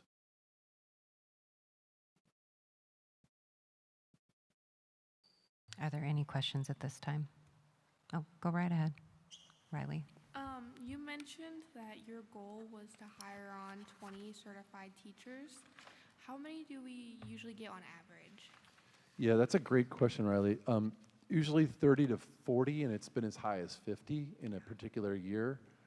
But I would love to be in the 20s, just for clarity, not 20. I don't know about 20, just landing right on 20, but in the 20s, somewhere in the 20s. Even if it was 29, we would have that as success. And again, some of the things that we need to automate and get on is having that HR data, and it's going to be really good to have. We have a new executive director of HR. She is going to be the one that is going to help us get some more of these data pieces so we can know exactly historically what those numbers are and what can make some more designated targets to your question. Thank you. Thank you. In talking to the teachers and retention and all that, what can we do? What do the teachers need? What are you able to reach out, and what's the feedback that is going to help us keep these teachers long term? I'm gonna talk a little bit about that coming up. It's okay. And it was actually coming up in one of our, because it is one of our focus areas, effective teachers and leaders. We do, so I will present on that. My one in particular highlight, which I don't talk about in that slide, is that we do invest in, we have designated staff who literally coach. They're teachers on assignment, so they are teachers who've been in the field, and they are literally coaching up our novice teachers. What a critical skill to do, and they get it for their first 2 years. It's a selling point on them. I would welcome one particular board director, if you're so happen, come to the Tacoma Dome with us. It's actually not the Tacoma Dome anymore. It's at the Conference Center in Tacoma. I'm getting old. Used to be at the Dome. But it's the biggest recruiting event for teachers in all of Western Washington. And people really came to us and stuck with us and then followed through. I know there was 2 particular teachers that I helped hire at that event because they knew that I could follow up with, you're gonna get coaching directly in your classroom weekly, if needed, or even more, to support you in the profession. It is a tough, difficult profession. It's very technical. And so with that kind of guarantee, as one example, is a big deal. But then you can also hear, hey, that's an investment, real money, right? Coaches aren't free. We want to retain them too, right? So hire them early, get the best, train them up, and keep them. That's really what we're trying to do. I think that the superintendent he has some areas where we can ask questions, or he can keep going and we can ask whatever questions. There will be plenty of time to ask those. I think he's got 2 more opportunities. So we can see what he covers and keep going. Great, thanks. Well documented, we have a strategic plan. I'll keep hovering on it.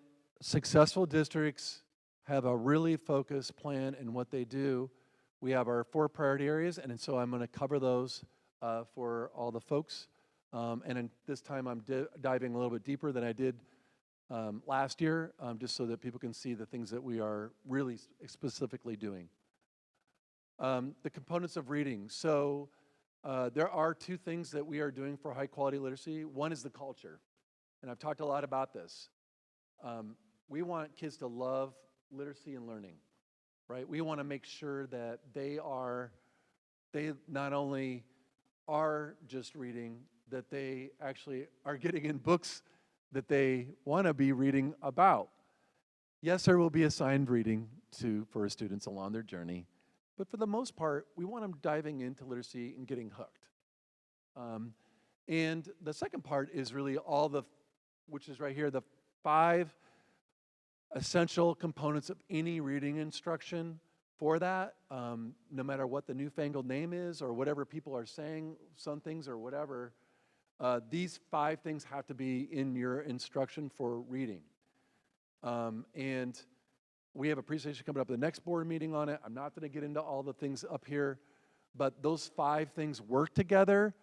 For sure, you have more foundational things with the first 2. Fluency really comes into effect because when kids can even use their memory to have sight words, for example, not just the phonics or the phonemic awareness, but when they get hooked and they can read through the passages and they can get confidence behind it, right? Confidence is huge. And they start building that out, and then they can start, as they build up those other foundational skills, they will start to get hooked on the comprehension. I know how to navigate a book now, right? I know, for example, for myself, I can start reading words and start seeing them in print in other places and know what they mean. That's huge for our emerging readers, and so we do that, and in particularly through a number of methods. We do have mini lessons. It is it's just a way of teaching. It's not just about ELA. It's just keep it tight. We know that kids can get bored, adults get bored. I'm really trying to try a little bit more engagement with my presentation tonight, so I'm going into depth. But that's the reason why, just for adults, why TED Talks are limited to 18 minutes. Attention spans get small. Kids don't want to be lectured to for 45 or 50 minutes. I bet our student reps would be happy to tell you why that's not so fun. But it's also not just about the time, but it's isolating the particular strategy I'm trying to teach them. And so we want to make really clear, like, today, this is your strategy I'm trying to teach you. Make it clear, get it, talk about it, model it, set the kids free to go try it. And that's really about having that opportunity in that rhythm is really helpful, again, about supporting kids in their engagement, because if they're not engaged, I can talk all day long, getting them engaged in what we're trying to teach, giving them opportunities to practice, and then meet with them one-on-one or in small groups to reinforce it, adjust my instruction, provide more examples, including students providing examples, is a really powerful move amongst many. Conferring, you've heard that. Our principals did a good job. Really just meeting, it's just really a meeting one-on-one. There's a lot of techniques underneath this, but coming together, seeing what's going on, readers and writers, this is my example for it. You can do it in other content areas, but it allows you to adjust and try to get kids to take the right path. Kids can get off the wrong path pretty easily. They can get confused. We want to get them right back on the right path. What's your goals? Work with them and then move them forward, and conferring is a great opportunity for that. We do have word work, so we have built out all our scope and sequence for that. You can see the example on the left here.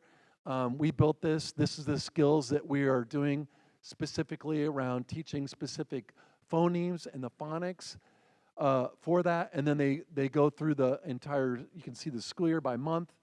And then we have a planning sheet for K3 for each of the areas so that in their lessons, we've been moving that. We had a lot of professional development this summer. We have more professional coming up all the way through the school year. We have a big session, release day, coming up next, not this Friday, but the following Friday on the 20th. Leaning in on this, supporting it. Part of our word work, what some people, again, are saying the science of reading is a newfangled name, but it's in essence, the same things that we have up here and the same things that we support here in the district. Independent reading, the goal is ultimately when kids, even at the young age and emerging readers, we want to give them opportunity to navigate with books, picking up those words, having decodables if they really do need to continue to work on specific letter sounds, and again with a lot of embedded sight words to it, so they build those muscles. And then you can see some of our older readers and even some of my young girls here in the third picture. And then I was talking to board directors yesterday. They sure do get jazzed when they get into a chapter book. Kids love to get chapter books, like, I'm now in a chapter book. They'll announce it to you when they just get there, and it's pretty cool to see that. And as any parent or guardian will tell you, that's a cool moment as well. And just, again, the research says independent reading, I mean, you can't, it's just like any other skill in life. It takes practice and habit. So when we had the readers before, and then what I think is getting lost is what we used before was short stories that were at one reading level that everybody went through. And that's why when Matt Hirsch, our ELA teacher up at SHS, had a student literally say, "I have never independently read a book. What a crime." And unacceptable. This is one reason amongst the many moves that we're making in literacy to change the narrative, because you can sneak through. I know a lot of the students I've spoken to, they're like, "I've read this book 4 times now, Mr. Jesse. I'd like to move on to a different book." I bet you would too. Hatchet's not that good. Okay, people can argue about it, right? And I bet our students have good stories too, right? So, switching gears, college and career readiness. I talked about the pathways and the work-based learning, and also the engagement rigor. Those are things that we're going to continue to do. I think the sharing those courses and working on the course catalog, so when we have courses at each of the high schools, that they are the same course. That is not, they're not 100% aligned. They aren't, and we have to work on that. But we do want to have those shared experiences and expanding their opportunities to go to, in particular, usually SHS for Choice and Cedar, because they have more opportunities. But we actually we do have some students going from SHS over to Cedar as well. So it does go both ways. Right, Principal Hoffer said, yes, they do. She's always actively recruiting. As Director Wheelander was asking about, like, what are we doing? What are all the steps? We got a lot of work to do in this area. We've done some really good things, moving up our hiring process. That's great. We've also worked with the principals about hiring, so even when they interview, that process can only take a couple days to offer the job to somebody so that we're not hanging out there. We are in tight competition with other school districts. The good teachers get swept away really quickly. And so we want to shorten that process. But we're going to change up some of our standardized hiring process. We have a bank of questions. We want some of those questions to be standardized because they relate to our belief statements that are in our strategic plan. Orientation, we've got a lot of feedback from our current incoming teachers and our novice teachers around how we can improve orientation. Made some moves this year. We got some work to do for next year. Orientation is not just an event. It does happen over the course of the year. So we keep cycling around, and so we have work to do there in helping our staff come on board. Just explaining benefits is a multi-session event. I got a lot of staff here that are veterans saying, yes, this is true. I still would like to get more information about that. They're very complex, and so we have to come back all the time. How do I get a sub? Where do I put my sub plans? What do I do when I ask for leads? Who do I even, who do I call if I need a something fixed on my desk? Those are things that we have to teach for our new staff, because when they know it, then they can focus on the things that we really want them to focus on. Right? And so that's our job as a district, to come underneath that to try to get all those things done for them. And so, like I said, we have a lot of room to go in this area, but I'm also excited about it at the same time. Safe and welcoming is our ability. You've heard a lot, again, about the presentations from not only Cedar and Choice, but SHS. Knowing our students' story, strength, and needs is paramount. And that's including at the leadership level.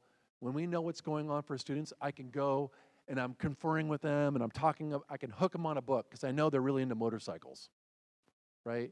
Or if I know something's going on over here and particular students really into fishing or fish or wildlife, I can engage them into what's going on for us in a science lesson. I can relate to them. I might have shared interests with them. Those teachers, building those relationships, are what really can move the needle for us, because the kids will do a lot more for them. If kids don't think someone's engaged and cares about them, it makes it more challenging. Okay.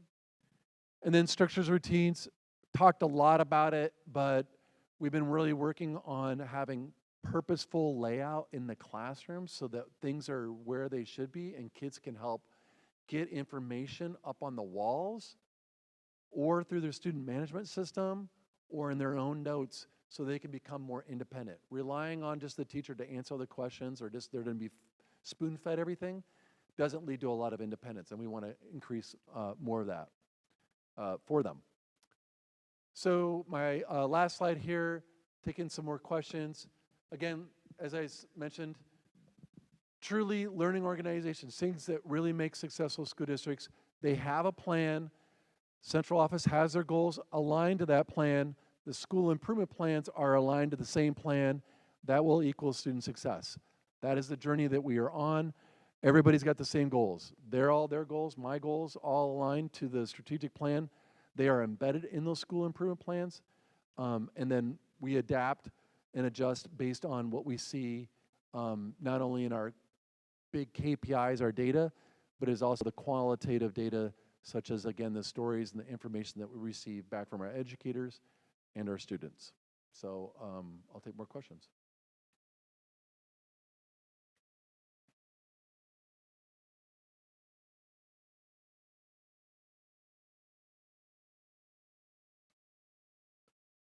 Keep going. All right, I can do it. School enrollment and budgets, a very frequent question, things that are going on for the public and also for the board. Things come and go. These are a snapshot in time on enrollment. We've had lengthy conversations about that with the board. But ultimately, even through the numbers, there are some things that are lower or higher. We're generally pretty flat on enrollment and have been now since I've gotten here. So this is our third year. I think we're going to be kind of in the same zone, about 4,300 students, give or take. And same for the free and reduced lunch numbers. They can fluctuate a little bit as well. Staffing's pretty maintaining generally the same, maybe a cut here or two because the enrollment did go down. When they do have more enrollment, obviously that's where the teachers go. It's how we work. The money follows the kids. And I think until we get more housing, I don't anticipate we're going to get a whole lot of enrollment right now. So there's just nowhere to go. I mean, if you were talking about Director Wheelander or recruitment strategy and retention, it would be more housing in town, literally. So those numbers, I did want to talk specifically about the general fund balance. On the left is our general end of the budgetary year balances for us. You can see all the way back to the years in the around mid 2010s, 2015, 16, and 2016, 17. It's almost 10% of our general fund balance. The budget for the district is in the end fund balance, your carryover amount. And as time gone on, starting in 2018, 19, we were already down to 4%, hovered there. 21, 22 had an additional $1 million expense for subs relations to COVID. Just a lot of people coming out of that. And then now our projected budget balance is somewhere between 2.5 and 3 million, probably right around 3% will be where it's at. Literally crunching the numbers all the way to the end of this month. But let's compare that to the story for other districts. Before 2017, we looked great compared to some of our neighborhood districts here on this chart. And you can see some fluctuations in end fund balances for some of our neighbor districts as well. What really becomes clear in this picture is, yeah, they've had some high balances, but this year, 22-23, their projected balances are everybody's at least 6% of their general fund or lower. So why? Well, some of our costs are really high. For us, when your insurance, and that's a big bill, by the way, the insurance is not a small, it's not one of those smaller bills. The food costs, the dairy, the maintenance supplies, you come in to start adding into the electrical bill, starting to be 6% more, right?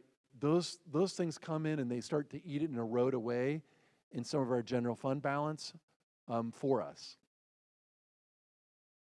And I think what tells the picture also is the dollars just don't go as far, and us in particular, we've had to rely more on, and I've said this before to the board, and I'm just here for the public, we rely on more restricted state and federal programmatic dollars, such as special education, Title I services, LAP services, which are around students who don't meet standard and also are in poverty. We also have multilingual services. Those are the things that are really comprised of our main dollars out of that pool. And they just comprise more of our overall dollars for the district. The general fund balance, our general fund is about the same, but our dollars are not going as far. Just like household budgets don't go as far. Go to the grocery store, things cost a lot more. Going to get gas, lot more. It has not dipped down in a long time. So for us and how far our dollars go, we are starting to, just like the other districts, are having to lower down. You just can't carry forward as much as you used to. And so part of our issues are we need to adjust our policy 6022 is around our general fund balance. It is currently 9%, and before that it was at 4%. So it went from 4 to 9, and I think we need to get ourselves back down probably to 4% again to make those adjustments. Be coming back to the board with some ideas around that. I'm sure we'll have a work session. But I think transparency on the dollars for the public, where do the monies go, what is our general fund balance? Our focus is to raise the general fund balance. It is not going to be done overnight.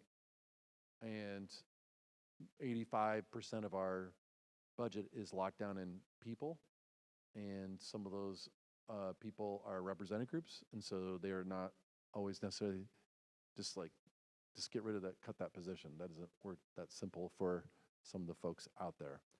And we want to keep people, right? We're a people organization. We want to, again, back retention. We just have to be smarter with our dollars, and that's why I think, again, the focus is, let's focus on the strategic plan. Let's make the most of our dollars. Let's be smart about them as we move forward. So I'll take questions if there's any budgetary questions. And then I got one more about the student data. I'd like to make a quick comment on the budget. I retired from teaching in 2015, but was involved with the Shelton Education Association. And we talked a lot about having a huge savings, and yet teachers were struggling. There had not been a cost of living raise for a long time. The benefits were going up, and the district decided to invest more in their teachers. And that might be why we started a decline around 2015-16, because the superintendent at the time decided to spend those funds and give teachers a fair salary compared to other areas around. Just a comment, a part of our history.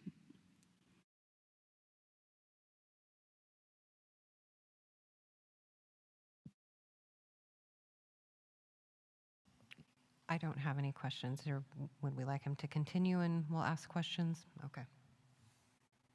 You're welcome to continue. All right, just going to go through some of these slides. So these are coming back on student performance, some historical standpoints. This is ELA proficiency on the state learning assessment for Smarter Balanced.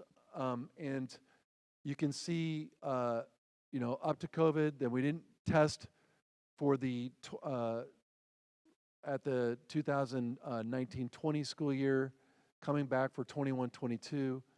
You have, like I said, that kind of 10% drop that was felt for the state. We did mimic that fairly closely, not at 10th grade. But this is where we've had an upturn in third grade. Probably, again, not as a surprise to me, only because, again, we are vested into our new literacy model is K through 6 rollout last year and was not for 7-12. So 7-12, we didn't get to the new work we're doing in literacy and seeing some fall off on that. If you, again, compare us to the state, you can see some of the numbers here. The state's pretty flat, but we've had some growth at third grade. Again, by design, they had some drop off at 7th grade compared to the state, and same for 10th. The school improvement plans is where, where are you really focused? Our focus areas for our elementaries, our 3 elementaries, was third grade reading. So up 2 points. For 6th grade at Olympic Middle School, up 3.6, and then at OBJH, a drop of 7.9. Not something obviously we want, but I'm really, this year with the new literacy model, really hoping to get some mileage, obviously, having some of the increases like we did at the younger grades where we started to implement our literacy model related to the strategic plan. Those are the places that we need to obviously continue to grow in. Math proficiency dropped at third grade, up in 7th, and across for 10th was flat. I think one of the key things about the 10th grade number is a lot of the students are choosing not to take the test, the state test, because there's alternative measures for that. So very few students nowadays are actually taking the 10th grade assessments. And then, as you can see here, I had a drop off in math for 3rd and a increase at 7th for math. Attendance, slight uptick, a tricky measure, as I will continue to say. I know Principal Kipper said that as well. Attendance does matter. It's just different ways of looking at attendance, so our baseline is different. When kids are sick and they have a cold, they're asked to stay home.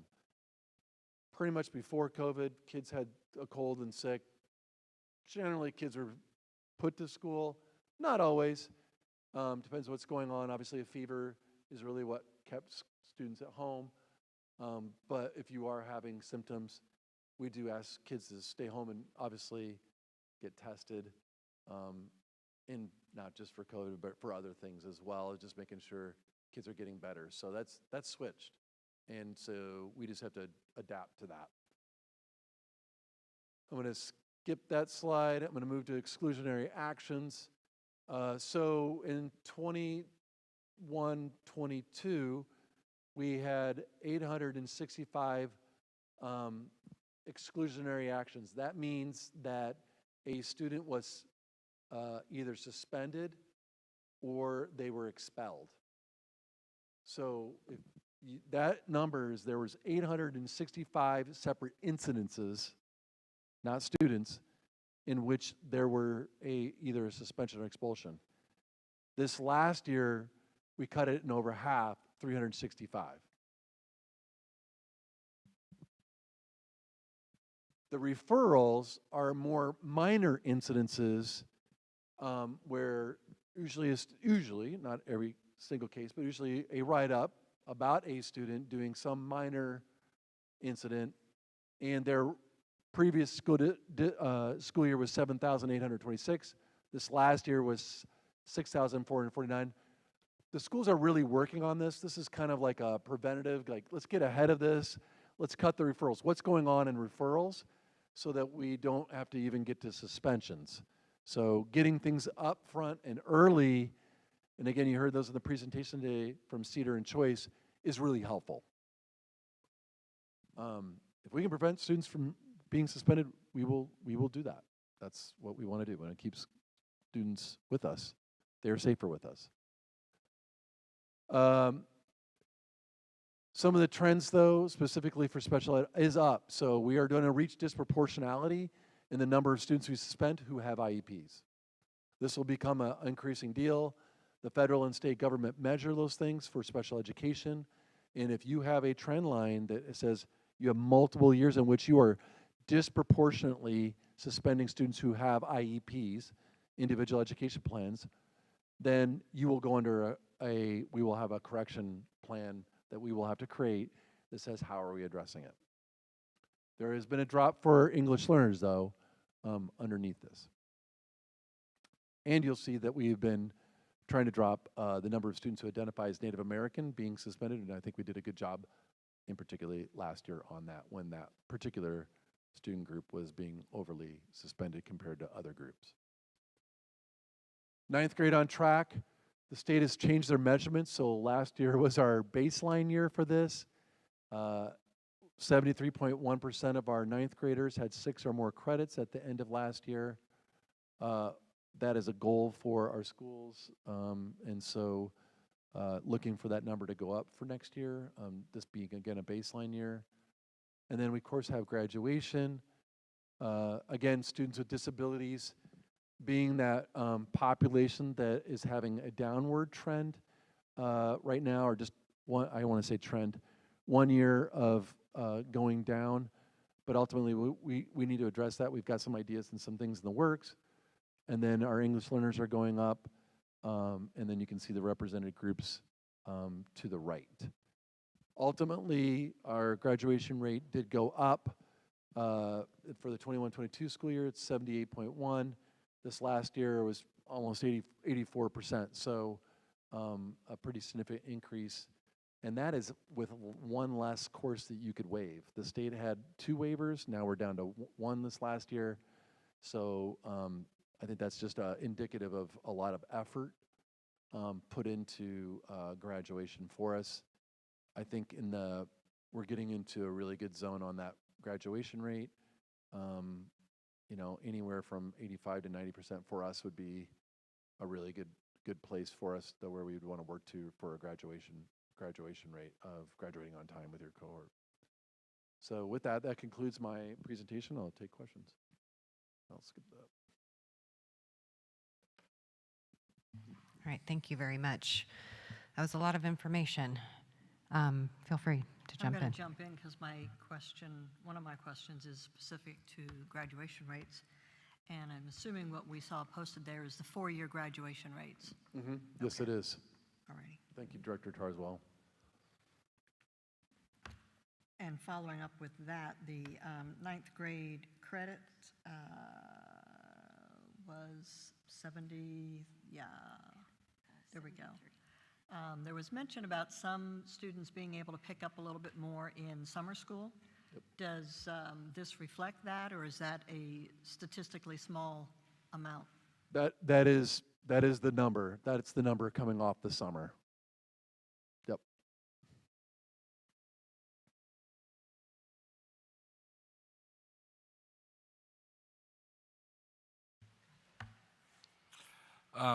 You talked earlier about dropping discipline rate by 57%. I'm curious, and I think I know the answer, but I'll ask. Is that due to more of culture shifts and students being overall more engaged and respectful and easier to deal with, or are we figuring out something to do with people, for lack of a better way of putting that? There are so many variables that go into cutting your suspension or discipline rate. The things I know I've reported on the past that I would want to stay consistent, not losing the big picture, which is our focus we have a focus each month. We have 2 areas of focus each month. This year we started with relationships and structures and routines. And the reason we start with relationships, structures, routines, without those 2 mechanisms, we are setting ourselves up for a lot of suspensions. Mm-hmm. And so, like I said, there's a lot of other things that go into that. Really good instruction is really helpful. Really preparing kids that be near or on grade level or even beyond it, so they're confident, is huge. I know you're a big fan of after-school activities or before-school activities or some way of having something, student leadership even during the day. Those are really important things. Those things, just in very general, all really have a big deal. I think our big move was hear the expectations, make connections with the adults, know what's expected, given opportunities to learn it, so they're not just barked at. And then, in turn, that allows us more freedom to get better relationships with time without having that kind of tough interaction. And honestly, a lot of people were miserable last year. There was for sure. And we got through that, and I think in a great way of dropping it, because that means those relationships, those efforts did take hold. Okay. What I've seen walking onto any campus is that the environment is better, people are friendlier, students are more respectful, more engaged. It isn't perfect, but it is visibly and it feels better. So we have a lot of work to do in this area. Again, it's a lot. Cutting suspension doesn't always take care of all the issues, right? Because a lot of our students come with a lot of carry-in issues. So what is their needs? What's going on? Lack of sleep, couch surfing, stuff like that we know we've got to work with our community agencies and our parents and our guardians to help and assist where we can. The other question I have is, it goes back to the flat enrollment rates. We've talked briefly about it, kind of hit and miss, and I know it's as much anything as a zoning problem in the county, and our growth mandates and 5, 10, 20 acre minimums on things, so we're almost at saturation as far as the county goes. In your conversations with local government, things like that, other than the possible housing developments that would be coming in, is there any thought to looking at that? I know the school district is faced with it, but every government entity right now that is looking at total saturation of the county versus what we can actually tax versus what's available, the numbers are all incongruent. Any thoughts on that? That's another big, you're hitting some big ones. I am in constant conversations with, the city manager.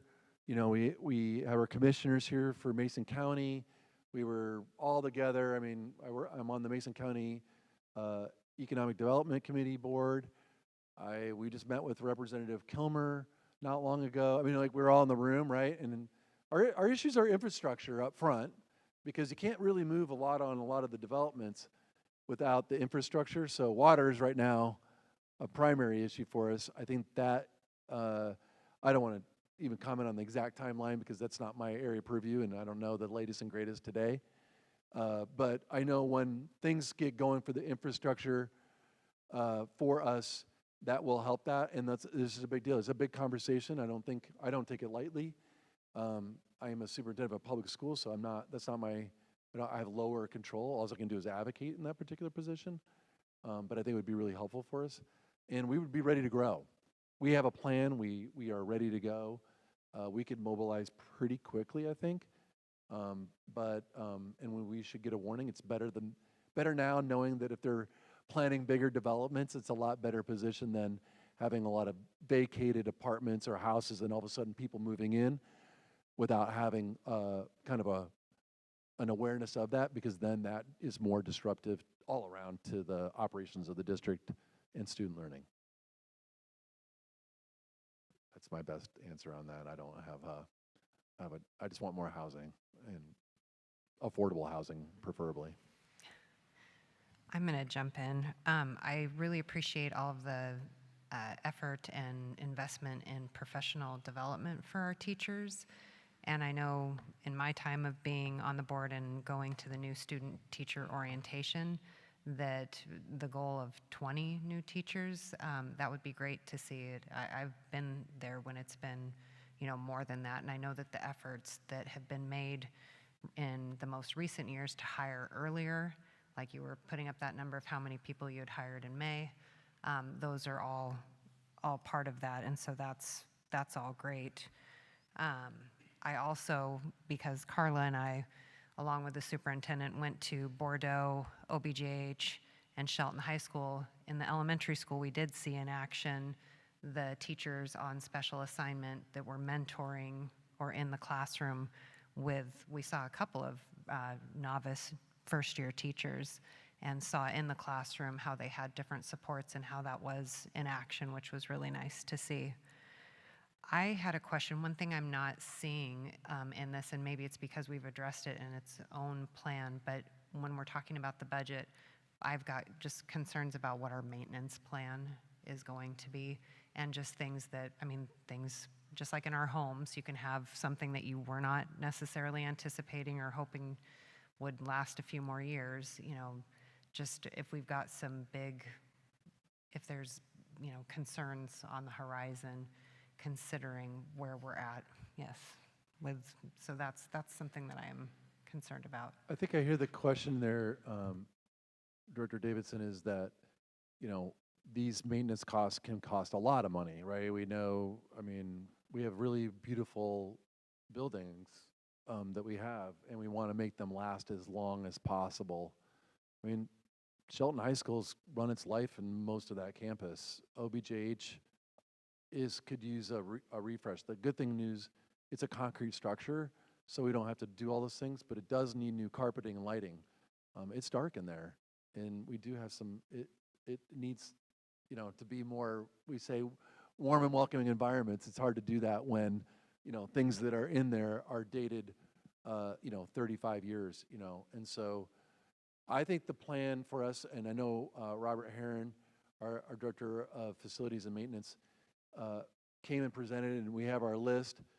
I think right now we're in a position of we can manage. I think eventually time is going to catch up with us. And I point out to my kids, we were at the pumpkin patch, we were in another district, and I was like, see those buildings? That's what happens if you don't pass a bond or an operational levy. See what that looks like. And I don't want to point out what that district is because I'm not trying to embarrass them, but it does show. And I mean, it shows big time. And they go long times without that. So it is on us. I don't think we're in urgent territory. But I think within the next couple of years, we do need to pay attention that if something bigger comes up, like the gym floor is $1 million, right? Like, so eventually that's going to have to get replaced. How long we run with it? We can make it work, right? But to what degree? That gets to be challenging, right? Some of the roofs, those are expensive, for sure. And you lose efficiencies over your HVAC too. I'm getting into technical details. Thank you. Are there other questions or comments at this time? Are we all running out of gas?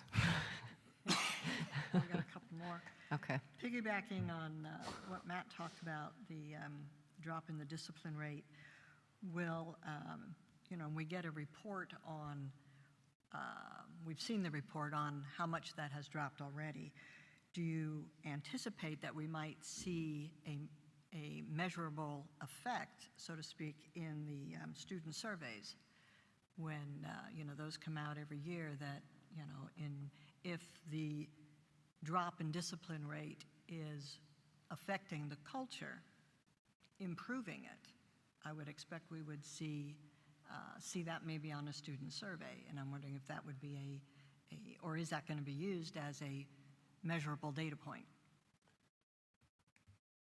There's been a couple of those kind of questions, Director Tarzal. I like those. I'm just always a little cautious. You know, correlation doesn't mean necessarily causation, but I would say, you know, for us, you know, I would want to hear from students, whether that was in the survey.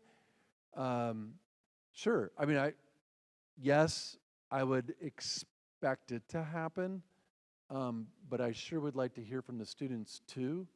You know, like a group of students, our student representatives, but even a bigger swath of students to tell me what exactly is different and what's working for you. Some of the narrative is really important for us, not only just for the sake of, hey, does that make you feel better than what you're doing, but what is it we're not doing very well, so that we can work on that, because we got a lot of work to do. Another question, again, also looking for a data point. In order to retain teachers, we're offering, in order to retain novice teachers, we're offering the weekly coaching. Has that translated into higher retention yet? Do we see that, or will that take another couple of years? How much longer? Last year was the first year of it, so I would say, we're expecting results this year. Some of it is also, last year we ended up having to, if you remember previously, so that was all the way back to in the spring of 21-22, the state ledge had delayed their budget all the way into the May. I think you were on you were the rep for the board on state legislation. That went all the way, by pushing that all the way through, a lot of the districts sat on their hiring, and unfortunately, we are tied to that relationship, because if teachers are leaving and going to other districts, then it doesn't open up new spots for us. So it's part of the mix. This last year was not that situation, and we had the power to move forward, and we actually have a better handle on our budgets and know where exactly every dollar is now, so that I can go, yes, let's go for it. I know we're gonna have this many openings. Let's hire it. Let's get those folks on board so they can move into the position. So by doing that, and these TOSAs can do their jobs, people get hired better. That combination, Director Tars should absolutely lead to that. And I would love to report on that and have Executive Director Whitting also report on that to you for sure, because I think that's an important metric. Switching over here to enrollment, do we have any bubbles in a grade level? Do we have one grade that is kind of moving through the schools at a higher,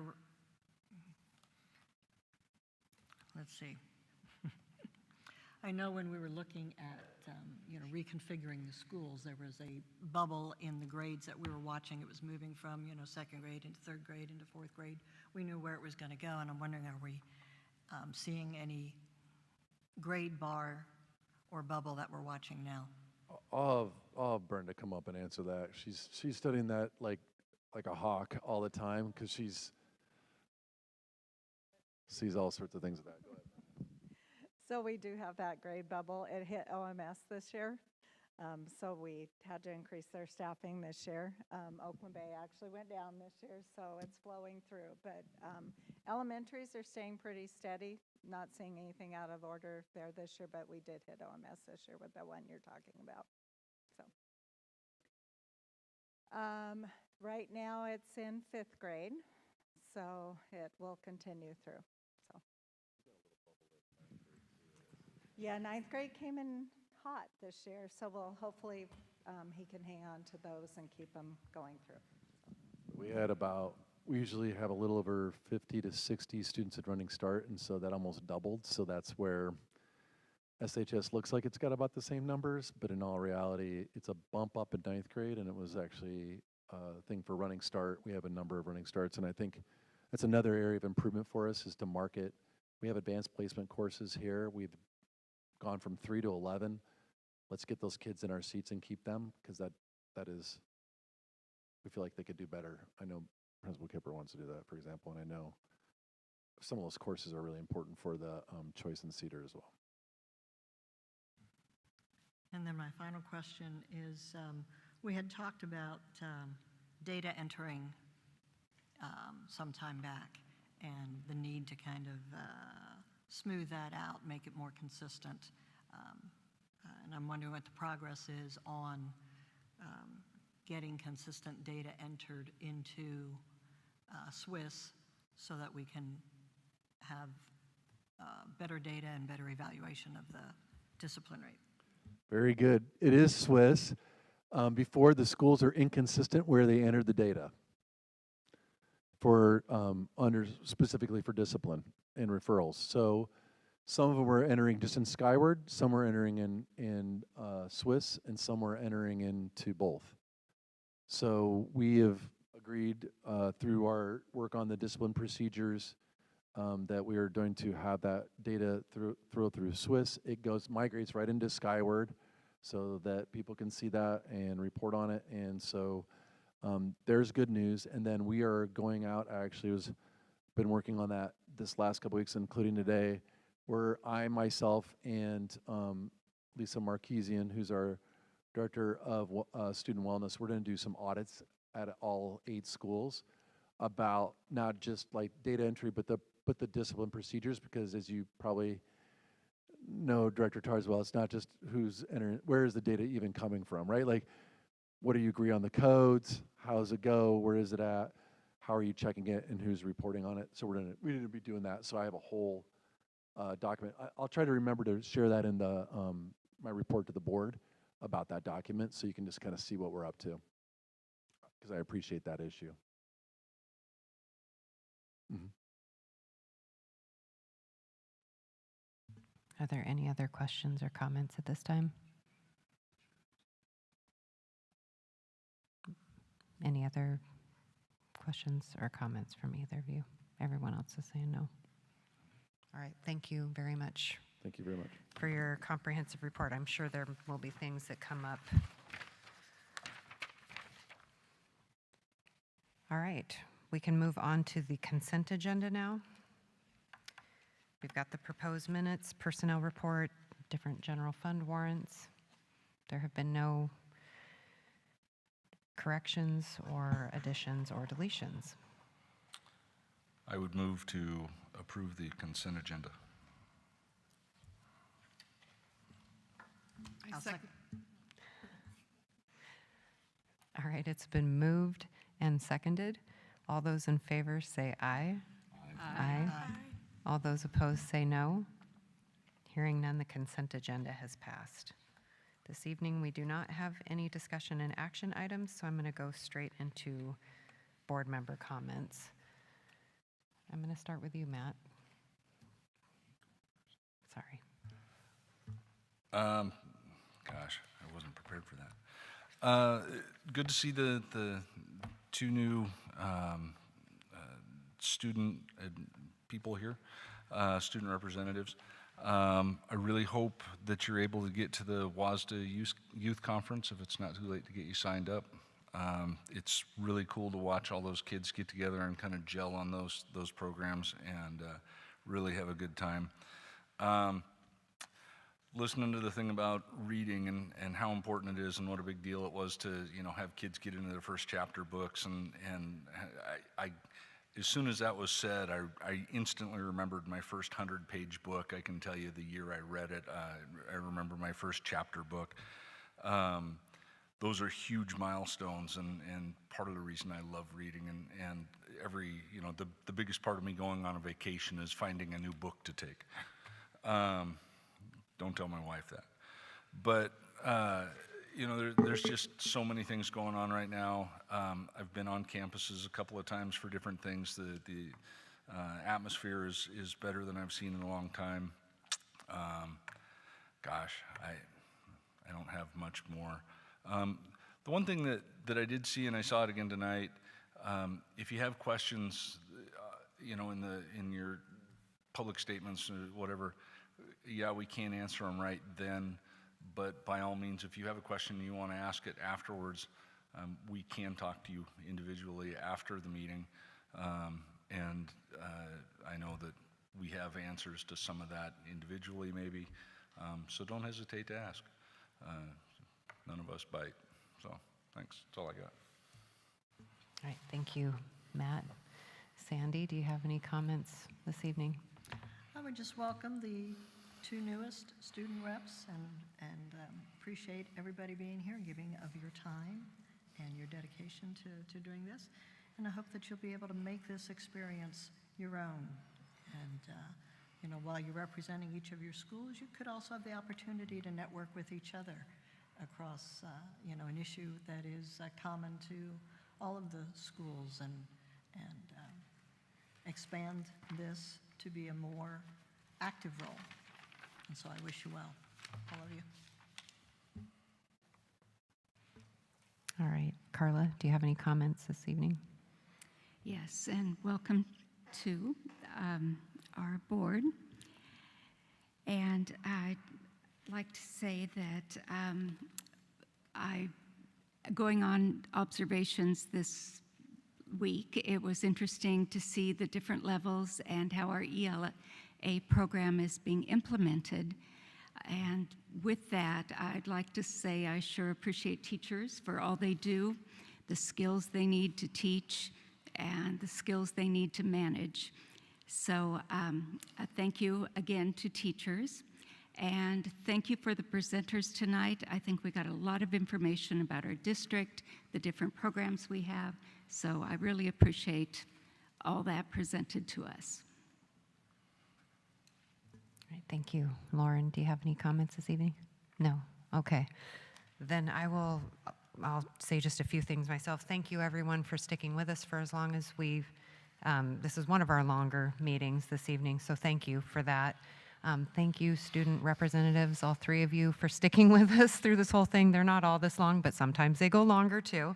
I will say that if you are interested, the Washington School Director Association meeting is the weekend right before Thanksgiving, and there is involvement for students if you are interested in that at all, and Allison can get information for that. Along the lines of WASDA, if you all haven't seen for school board members, you did get an email on October 1st asking you to vote for the WASDA different things in our director area, as well as the president and vice president for next year. So that's something that you can choose to make a vote on if you haven't done that. I believe the window closes October 16th. Thank you for all of the presentations tonight. It was a lot of information. I know I'm going to be processing some of this and potentially asking other questions, but all of this was really good information, and I'm glad that it's out there for the public to see, as well as the school improvement plans and our English language learner information. All of that is just really great to have. I was at the homecoming game on Friday. I just have to say that it's always great to see the community come out, and I feel like we have so many, we've got a lot of pride in our community and a lot of unique things. It was really cool to see the skydivers come out on the field and land like that. I don't think that happens at any other school. I could be wrong, but that is always just really exciting, and it's nice to hear that the dance sold out, that students are wanting to do that, and it's just an opportunity to have fun and be social, and I think that that's always great. A highlight of my last week was the school visits as well, and watching teachers in action. It's great being on a school board, but I don't have an education background, and so it's really valuable to be able to walk into the schools and see what's happening just in general, and to be able to see the different stations that were there for literacy, and to be able to ask questions about that is just very valuable, because when we get feedback or we get questions, sometimes if they're education specific, Carla's got a background on that, but I don't, and so it's really nice to be able to go in and actually see those. And I know we've got conference week coming up, so there's all sorts of things going on for teachers and students. So, yeah, we all get to deal with the rain again too, and the darkness. But that's it. We don't have any reason for executive session this evening, so if we have a motion to adjourn, we can do that, and then stick around for signing of the documents, please, for a few minutes. I'll move to adjourn. I second the motion. All right, it's been moved and seconded been a to long adjourn. All those in favor say aye. Aye. All those opposed say no. Hearing none, we're adjourned.